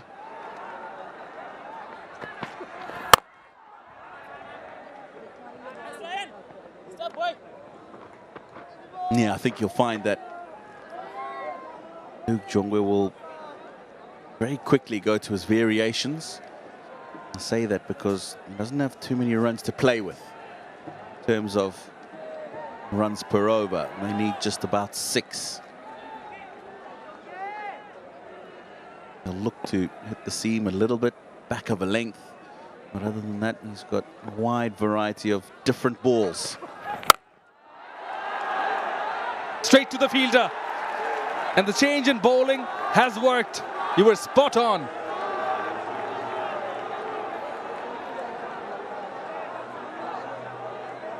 Now, Sean Williams, the fielder, square on the onside, takes the catch. Captain Nazmul Hussain Shanto looking to go a lot straighter than this. I think the bat just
strike rate of 127. And he is the other centurion in the Bangladesh Premier League, both of them in the middle now. And they're in the middle because they've lost the two seniors in Liton Das and Nazmul Sen Shantu. Yeah, it was an absolute beaut, wasn't it, from Zarabani through the gate. And how often do you see this happening, actually, to Liton Das? Ball just nipping in and taking the top of the middle stump. It was a good start for Zimbabwe then, and then a moment ago, Luke Jongwe claiming his 100th international wicket. With the dismissal of the captain, Sean Williams completed the catch. Bangladesh now 57 for 2. Tanzid going strong. Going at just over a run a ball. Presented a couple of opportunities earlier on. Zimbabwe didn't take them. Now just taking advantage.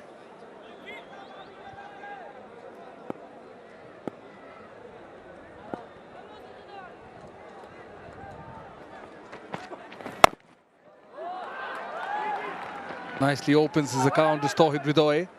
But that's what interruptions can do. They had to switch on and off, make it 11 deliveries now since the last boundary. Perhaps Shanto was thinking that it's about time he picked it up. Was sort of the right delivery to go for it, just didn't time it well. Now, I was just making that point, actually, before that wicket fell, and it's all about rhythm as a batsman. You'll find a lot of them have their own kind of way of getting ready. Some will walk away to the leg side.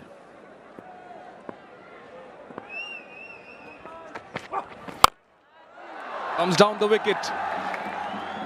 Enough to push it away downtown for 4. Now this is nicely done. He's come down the wicket, pace off the ball, but he's adjusted. He hasn't just gone through with the shot. He's waited a split second and it's come off the lower part of the bat. Still managed to get enough, nicely controlled.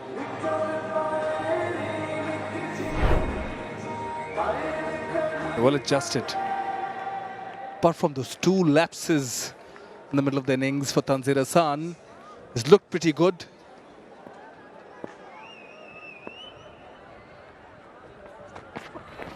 Comes down the wicket yet again.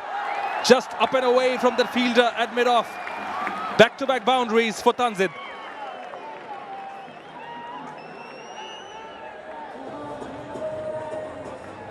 Nice control. Again, just advancing down the wicket towards Jongwe. This one he's hit a lot better. Ryan Burl thought he may have had an opportunity at mid-off. Cleared him with quite a distance. Now, there'll be a conversation between Jongwe and the captain and what to do with the field, I'm sure. Wide rate under 6 now. Caused that fielder to go back. That one, the right-hand side of your screen, right bottom, mid-off, a push back, too long off. And now also pushing back deep mid-wicket, bringing the third inside the circle. Might be bowling short. Jongwe. Nope, goes full.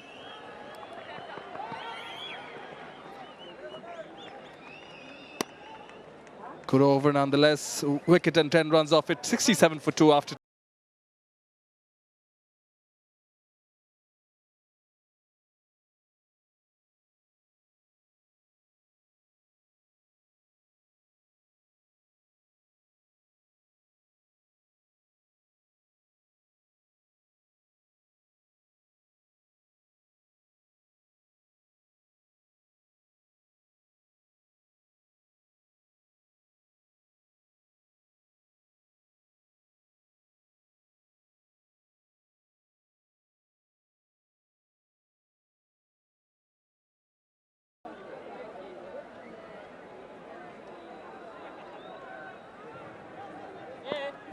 Well, the rain has forced the green worm to pop his head out of the ground and go over past the red worm of the Zimbabweans.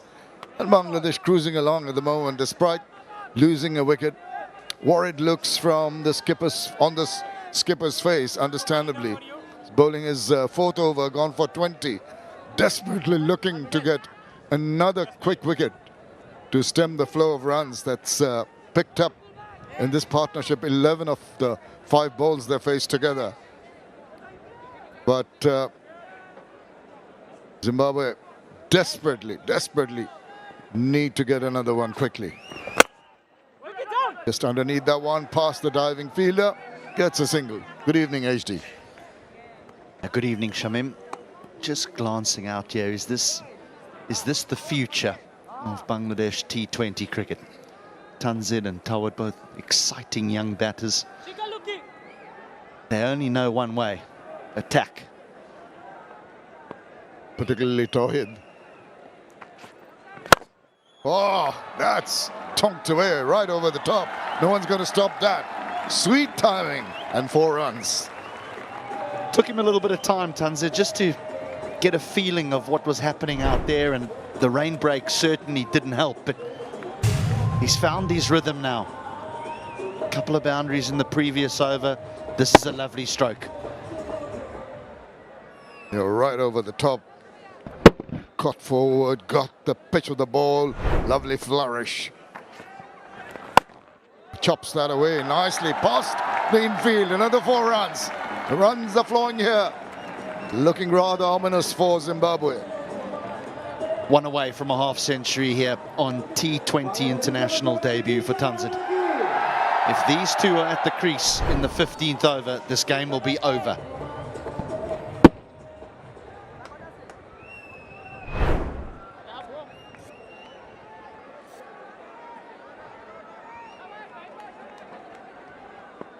One shy.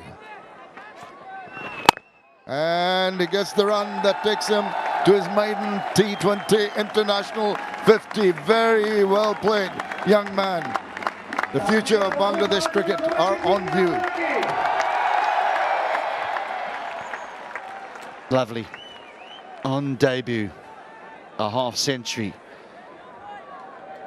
Acknowledge the crowd, he acknowledges the dressing room, but he'll know his job's not done.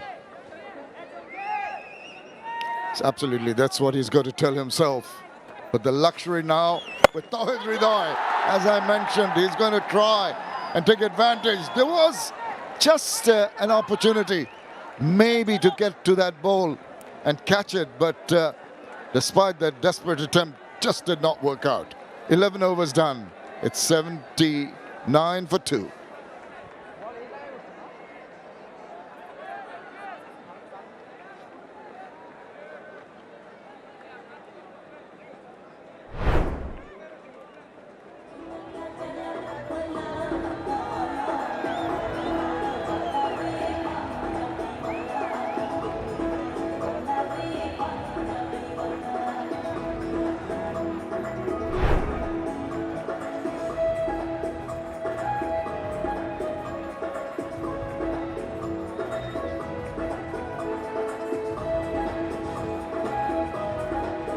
Young Campbell in the field there, doing a good job in saving that boundary in the last ball of the previous over.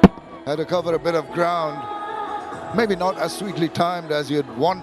A good work, watching the ball, watching the bounce, making sure it was pushed back into play before he went over.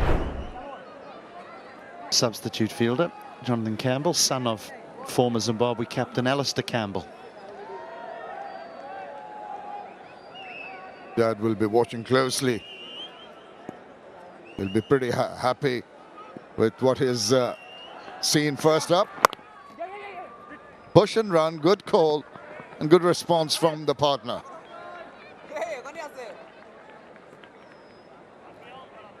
Bangladesh needing 45 of 53 balls, well in control of the run chase here. This partnership, 23 of 11, quick time. They've got this thing in the back of the mind, HD, with the rain interruptions. They really want to be well ahead of the DLS power rate. Yeah, that's not a threat anymore. It might have been early on, but well ahead now. It's just how these two go about these next 45 runs. I honestly can't see them just knocking it around. Not these two.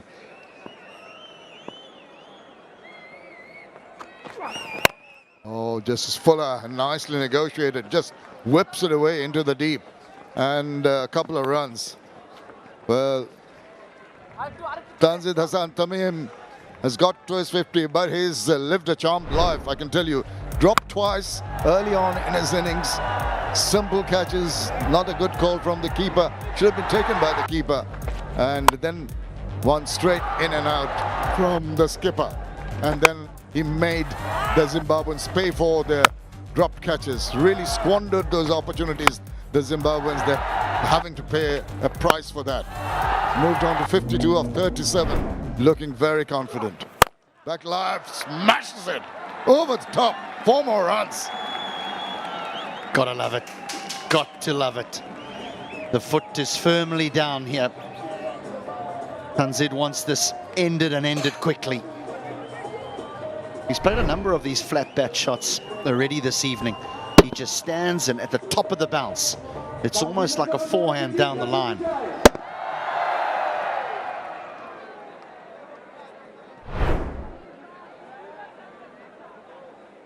Needs towel. I think they're sweating profusely. You can see the sweat sticking to their bodies. It's despite it being evening, it's still very, very muggy.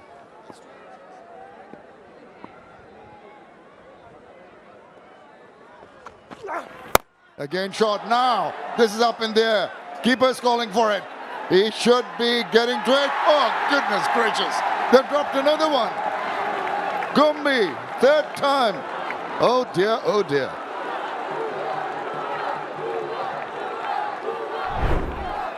This has gone high. This has gone very high, but all along it was the keeper's catch. This time, there's no one impeding him. It's all about him. Barely lays a glove on it. Poor chap. He's not going to try and remember his debut as a keeper anyway. He realizes the mistake, didn't see the trajectory of the ball. It was hanging in there. It's dark skies, didn't really gauge the depth of the ball, and at the last moment, not getting glove to it. Oh, heard a sound. Big appeal. Umpire not interested.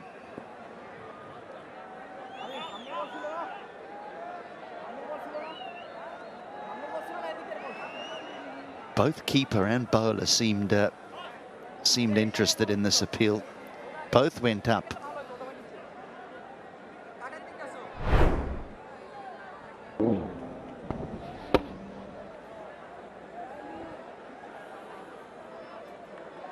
Just looking at what was that sound? What was that sound? Now smashes that over the top. Races away. They have really shifted gears, the two Bangladeshi batters. At the end of 12 runs coming from the 12th. 91 for 2.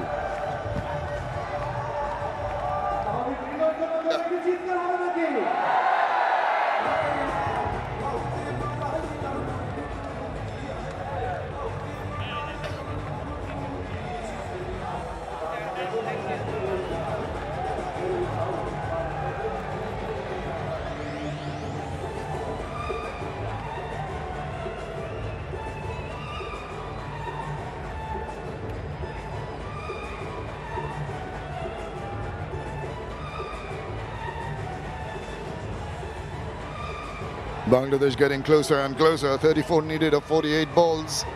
Two batters were looking pretty confident in the middle. Youngsters. Tanzid Hassan Tamim has lived a charmed life, as I mentioned earlier. Even getting away with another opportunity which was dropped by the keeper.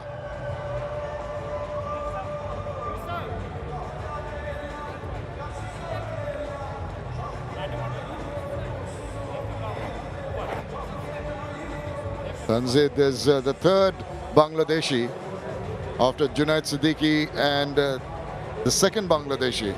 We have concussion replacement in the field for Wellington Masakadza. Hope Wellington gets well soon. Got hit on the helmet.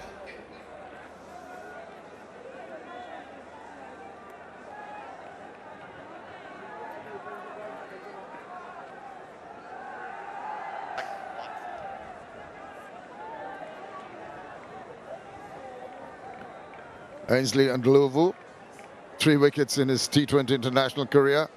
Into his 11th match, he will be tested. Batters might take a fancy to him.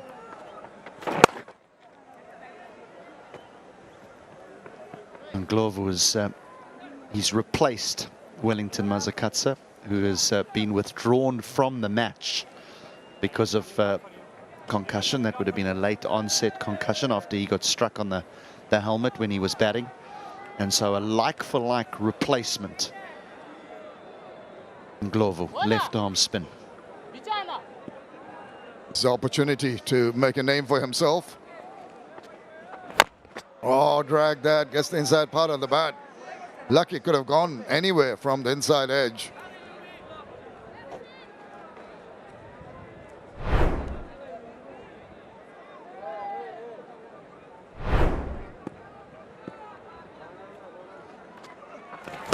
Oh, Chowdhury trying too many attacking shots.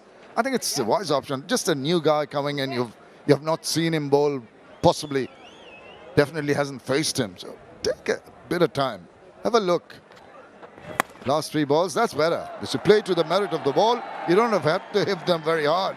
You just guide it delicately for 4 runs. The stroke can be played because of the pace that Ndlovu bowls this at. Yep.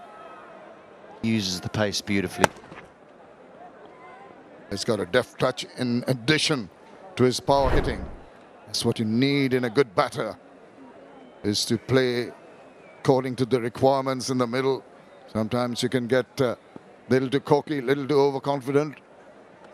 Got to intersperse that. And there you go. That cut has given him the confidence to slug it out of the ground and into the crowd. Well, he's had a couple of goes at this shot, Tailender. This time, he's absolutely nailed it. Right in his hitting zone. Shamin, I don't think you're going to get any nudging and nerdling from this fella. Whether he misses it, nicks it, inside edges it, he's going to keep trying to hit boundaries.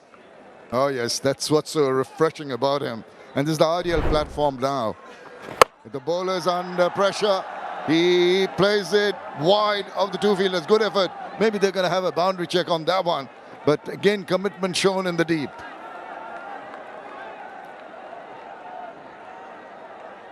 They're going to have a look at that effort in the deep. Seen some good work in the deep earlier. Now, where's his right foot? Is it touching the boundary triangles as he flicks it away? Maybe this will give us a better angle. Just there.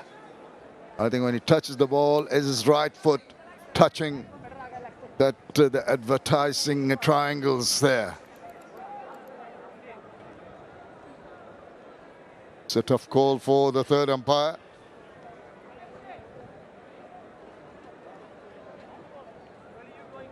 Just there. There you can see that move, that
So just 19 needed for victory here for Bangladesh. They really got to move on in the last few overs. Someone else who's got to move on is Shamim Chowdhury, who's had to make his way downstairs in preparation for a post-match presentation, and Tino Moya has joined me up here. 50 partnership, Tino. These two have been good. They really have. I think Tanzid has ridden his luck, but he's also shown what a good player he is. He's contributed 28 of the 50 in this partnership. Zahur, who joined him recently, 22 in very quick time. 11 balls.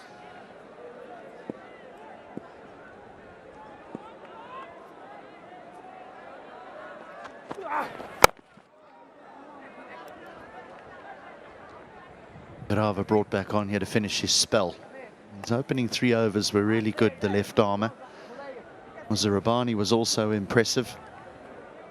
Just after an early stutter, Bangladesh grabbed the game by the scruff of the neck, and these two have been good.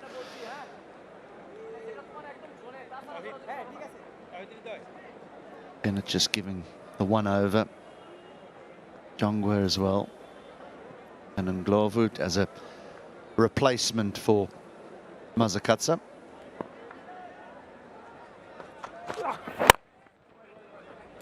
It's probably time that we talk about the second T20 international as Bangladesh move closer to victory here in the first, and some positives for Zimbabwe to take out. I mean, there was many who thought this was going to be an early night. The tail did well, didn't they? They did. I think I mentioned it when Madande walked out, and I said he's been in similar situations for Zimbabwe before. Probably nothing as bad as today was, but I think the way he went about his innings shows you that he's got something about him. He's got character. He's got good ability.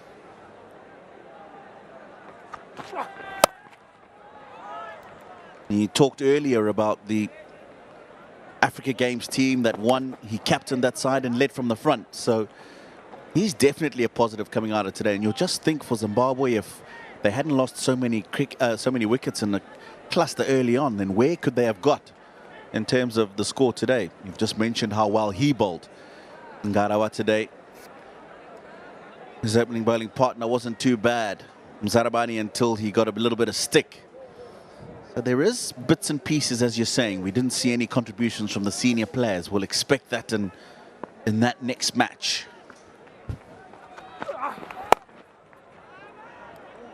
It is about a series of 5.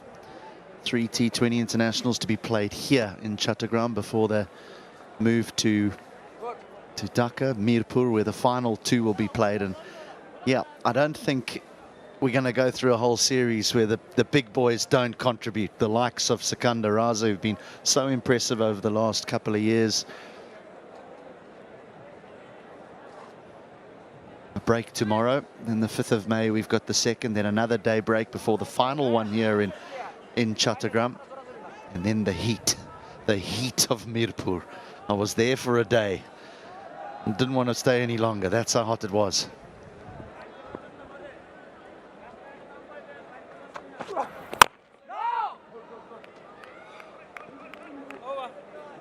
Good finish, nice spell by Ngarawa. 112 for 2.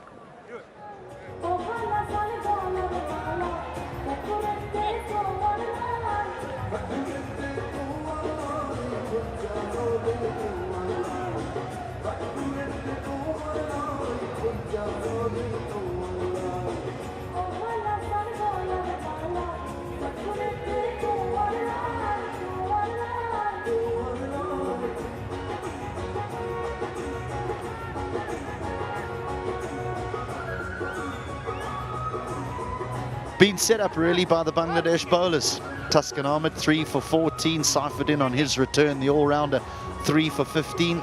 He bowled with some pace, Tuscan Ahmed. Bowled with some pace.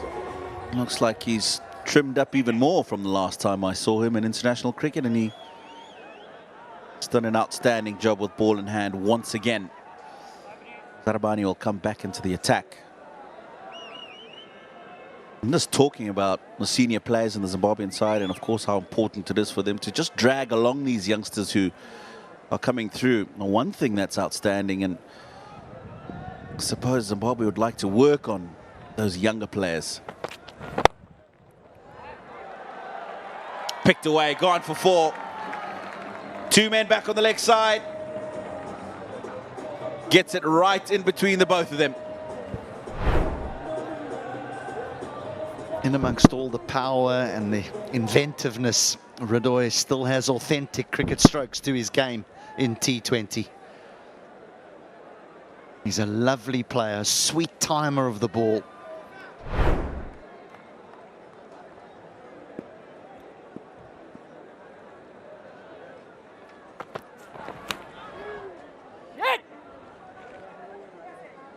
Just going back to the point I was making. It's not often that when the senior players don't come to the party for Zimbabwe, the performances from the younger guys and those that have been in the side for a period, do they contribute enough for the team to win? And I think it's about time those people step up and do that. Your Jongwe's been in the side for a long time. Madande's done it a couple of times in the recent past. Ngarava. Outside edge gone, past a diving Gumbi, and 4 more runs. This is a little fortunate, but you can expect that in this time of the game. The match is virtually gone from Zimbabwe, and Radoy is just going to keep swinging away here. Too fine for third to make an impact, too wide for the keeper to hang on to a screamer. Yeah, and also those batters, the likes of Williams and Irvine.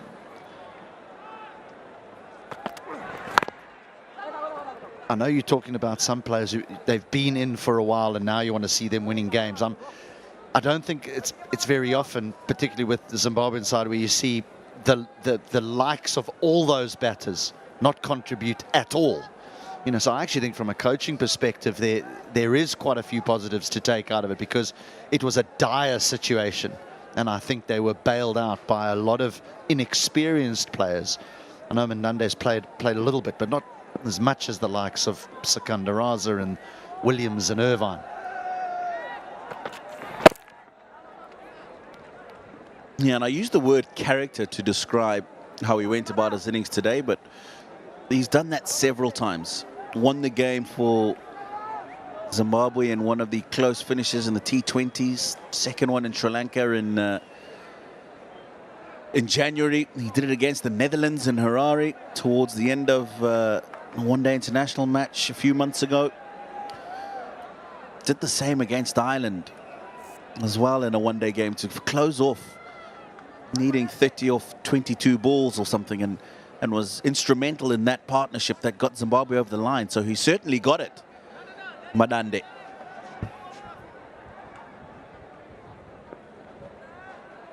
Tanzit has the strike. It's the final delivery of the 15th over. Bangladesh require 4 runs to go 1-0 up in this 5-match series.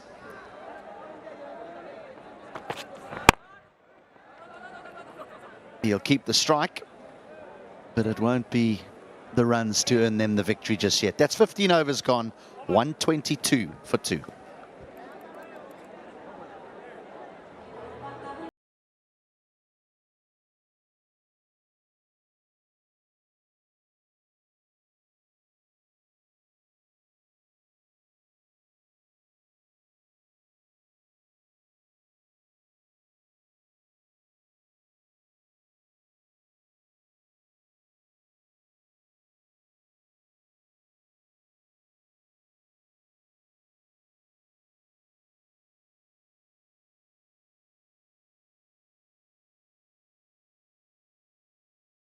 We thought there's a little outside chance, but Tanzit has made sure that that's not the case.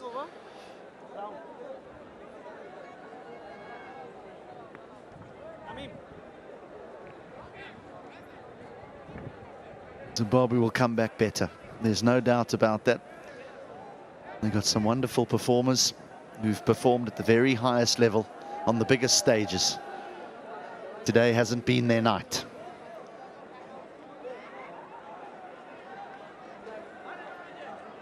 Jongwe. Tanzit still has the strike, unbeaten on 63 of just 45 deliveries. The acceleration has been brutal from the left-hander. Yeah, what a start to the series for him. Yeah, opportunities given by Zimbabwe, and that's something that they'll go away and think about as well. Plenty of opportunities, maybe not have made a difference to the result of the game, but certainly something that they would look at themselves and think, we pride ourselves as a fielding side, and they've let themselves down tonight in that department anyway.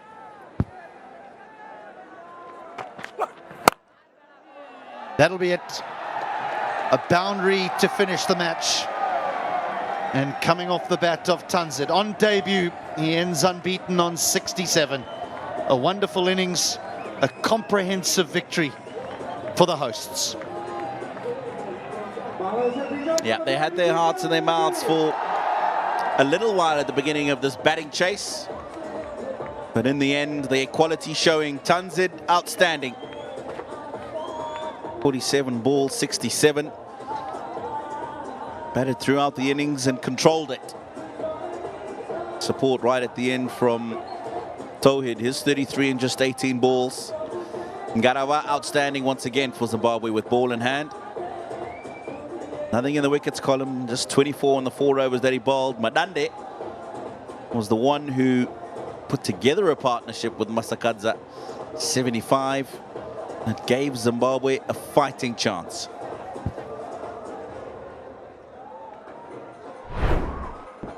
A dream debut, a half century on debut, and the winning runs.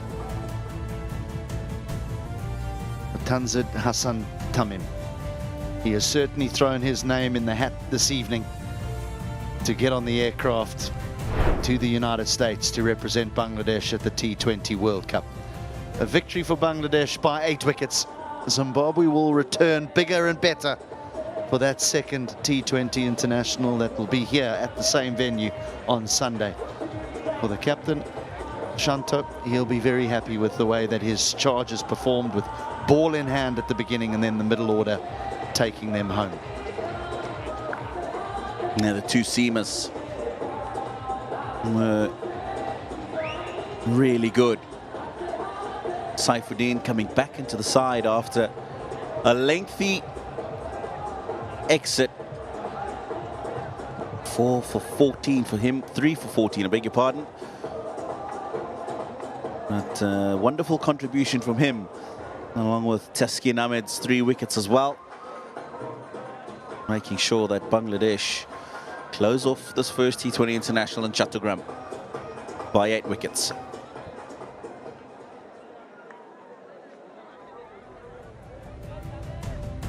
Bangladesh lost an early wicket in Lytton Darcy, was bowled by a beauty from Muzrabani for 1, and then Shanto and Tanzid just steadied the ship before Shanto was well held by Williams in the deep off the bowling of Jongwe for 21, and it was left to the 2 young men to put on an unbeaten partnership of 69 to take Bangladesh home.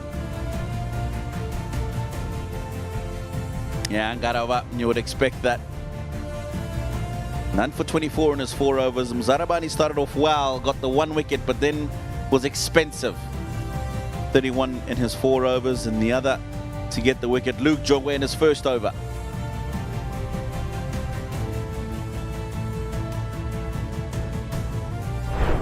This is how Bangladesh went about their run chase.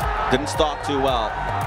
Mzarabani breaching the defenses of Litundas, and then this was the first of 3 opportunities presented to Bangladesh. Mzarabani wanted it, and this was a few balls later. Bryant Bennett in the covers. As we went towards the first rain break, there were a couple of beautiful strokes played by Tanzid. He's certainly shown that that leg side is an area that he favors.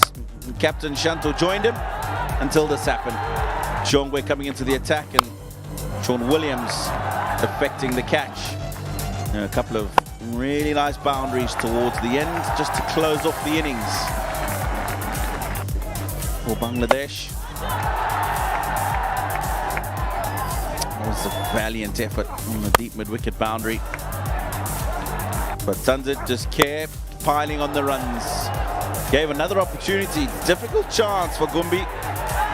Got there in the end, but the ball just going through the hands. Tauhid continued to support his left-hand partner. Bangladesh slowly but surely made their way to 126 for 2. Yeah, it was the winning moment. The perfect start to the Dutch-Bangla Bank T20 International Series here in Chattogram.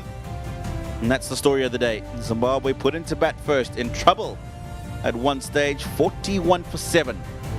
And it was chiefly because of Taskin and Saifuddin. 43 from Madande is what kept them alive. But in the chase, Chanzit and Tauhid, 67 and 33 respectively, getting Bangladesh over the line by 8 wickets.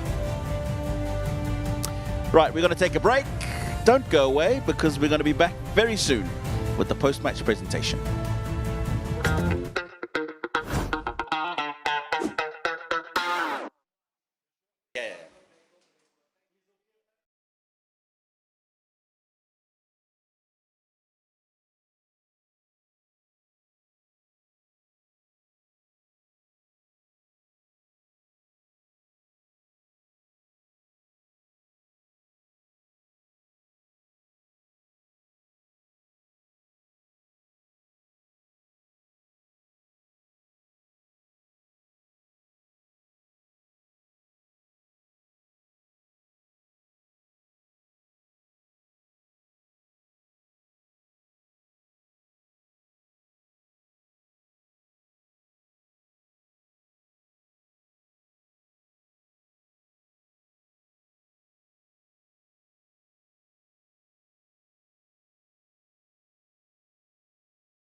Very good evening. Welcome back to the Zahur Chowdhury Stadium for the presentation ceremony of the first T20 International in the Dutch-Bangla Bank series between Bangladesh and Zimbabwe. We saw Zimbabwe folding for only 124, and that left a little bit of work to be done by the Bangladeshis, but eventually they won it quite convincingly and clinically by 8 wickets. Congratulations to Bangladesh and commiserations to the Zimbabweans. I'd like to introduce you to our presentation party here today.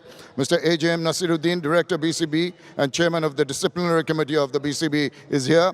Alongside him, Mr. Muhammad Jalal Yunus, Director BCB and the Chairman of the Cricket Operations Committee of the Bangladesh Cricket Board. And next to him, Mr. Ranjan Borua, Vice President and Manager of the Agrabad branch of Dutch-Bangla Bank. Thank you, gentlemen, for being here with us. Straight away, I'd like to request Sikandar Raza, skipper of Zimbabwe, to come across and have a few words.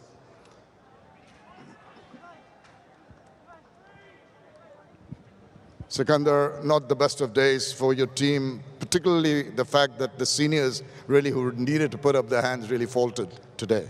Yeah, It is true, but I think it's a responsibility for everyone, as much as the senior guys would take the blame and put our hands up that we got it wrong. The beauty of this team is when we get it right, and everybody do their part. Unfortunately, today there was a lot of guys missing. As you rightly said, majority of the senior guys, where the batting really relies on, unfortunately couldn't come to the party.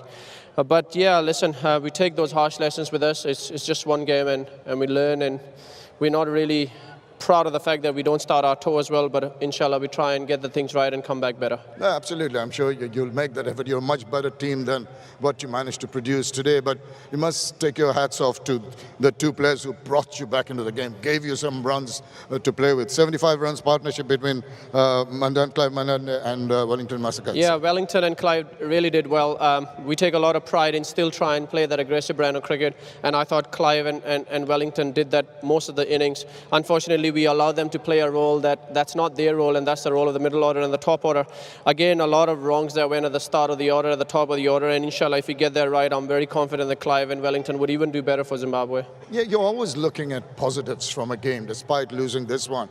That partnership, as you said, it was not their role to take up the mantle after the failure of the early batters. But that augurs well for the future, because now you feel that there's depth in your team. Yeah, 100%. We're batting up until 8 now. I mean, Wellington came at 9, but we have Luke Jongwe batting at 8.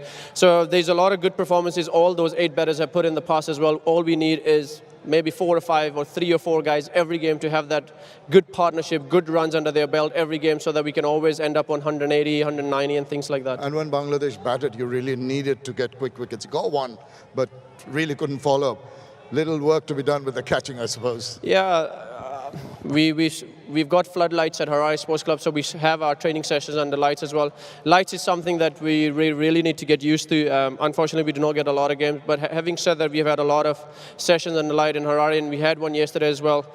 Unfortunately, those 3 drop catches that we have had today suddenly hurt us. Had we got Tanzim out when he was on 4 after 10, 15 balls, things could have been different, but it's always been the case with us where the ifs and buts come into play, but I'm very confident that we will get it right, and once we get it right, we know we can beat any team on the day. Well, I hope you get it right very, very quickly. Bad luck today, best of luck for the future. Thank you, sir. Thank you very much. Thank you very much. Sikandar Raza, the skipper of Zimbabwe. Now, the Dutch Bangla Bank Player of the Match, this has an award of $1,000, and for his excellent bowling performance, goes to Taskin Ahmed. Taskin, 3 for 14. Pick of the bowlers, all the bowlers have done well. Good to see Taskin back. If you collect your check, please, Taskin, and come across and have a few words. Congratulations, good to see you here after a while, and it's good to see that you seem to be pretty fit and quite supple with your bowling today. Firstly, we had a great win today, and we had a great start with our bowling. We have done the basics well.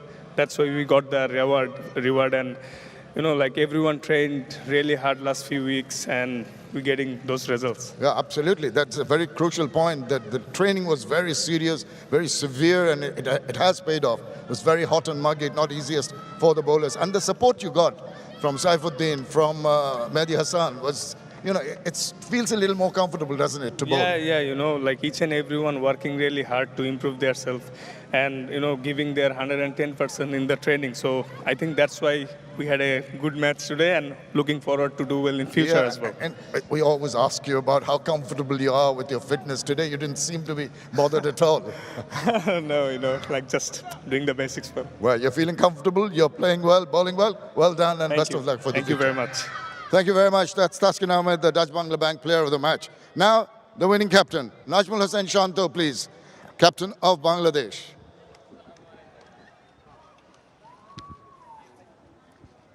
Well done, Shanto. Emphatic win, but I'm sure you as a captain will feel the little things that need to be just corrected.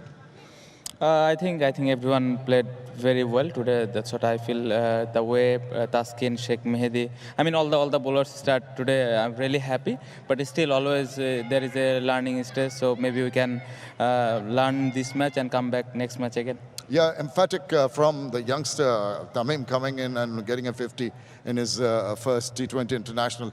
That augurs well, because you're building towards the World Cup, aren't you? Yeah, obviously, I think last couple of days we trained really hard. I think Tanzit, the way today he batted, really helped us, our team. But I hope he will continue his form. Absolutely. So does all the Bangladeshi supporters. You also came in and chipped.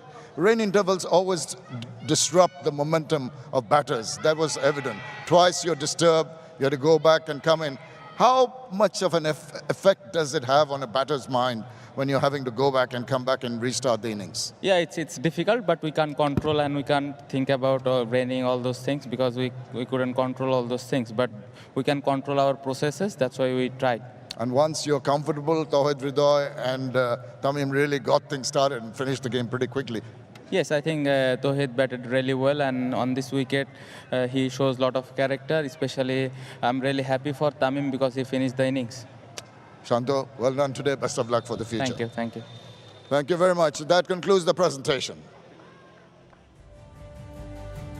First of 5 T20 internationals goes to the hosts, Bangladesh. 4 more to go, and the second is in a couple of days' time. Back here at the Zahur Ahmed Chowdhury Stadium. We'll be live with you, 17:40, a local time here from Chattogram. Until then, it's a good night.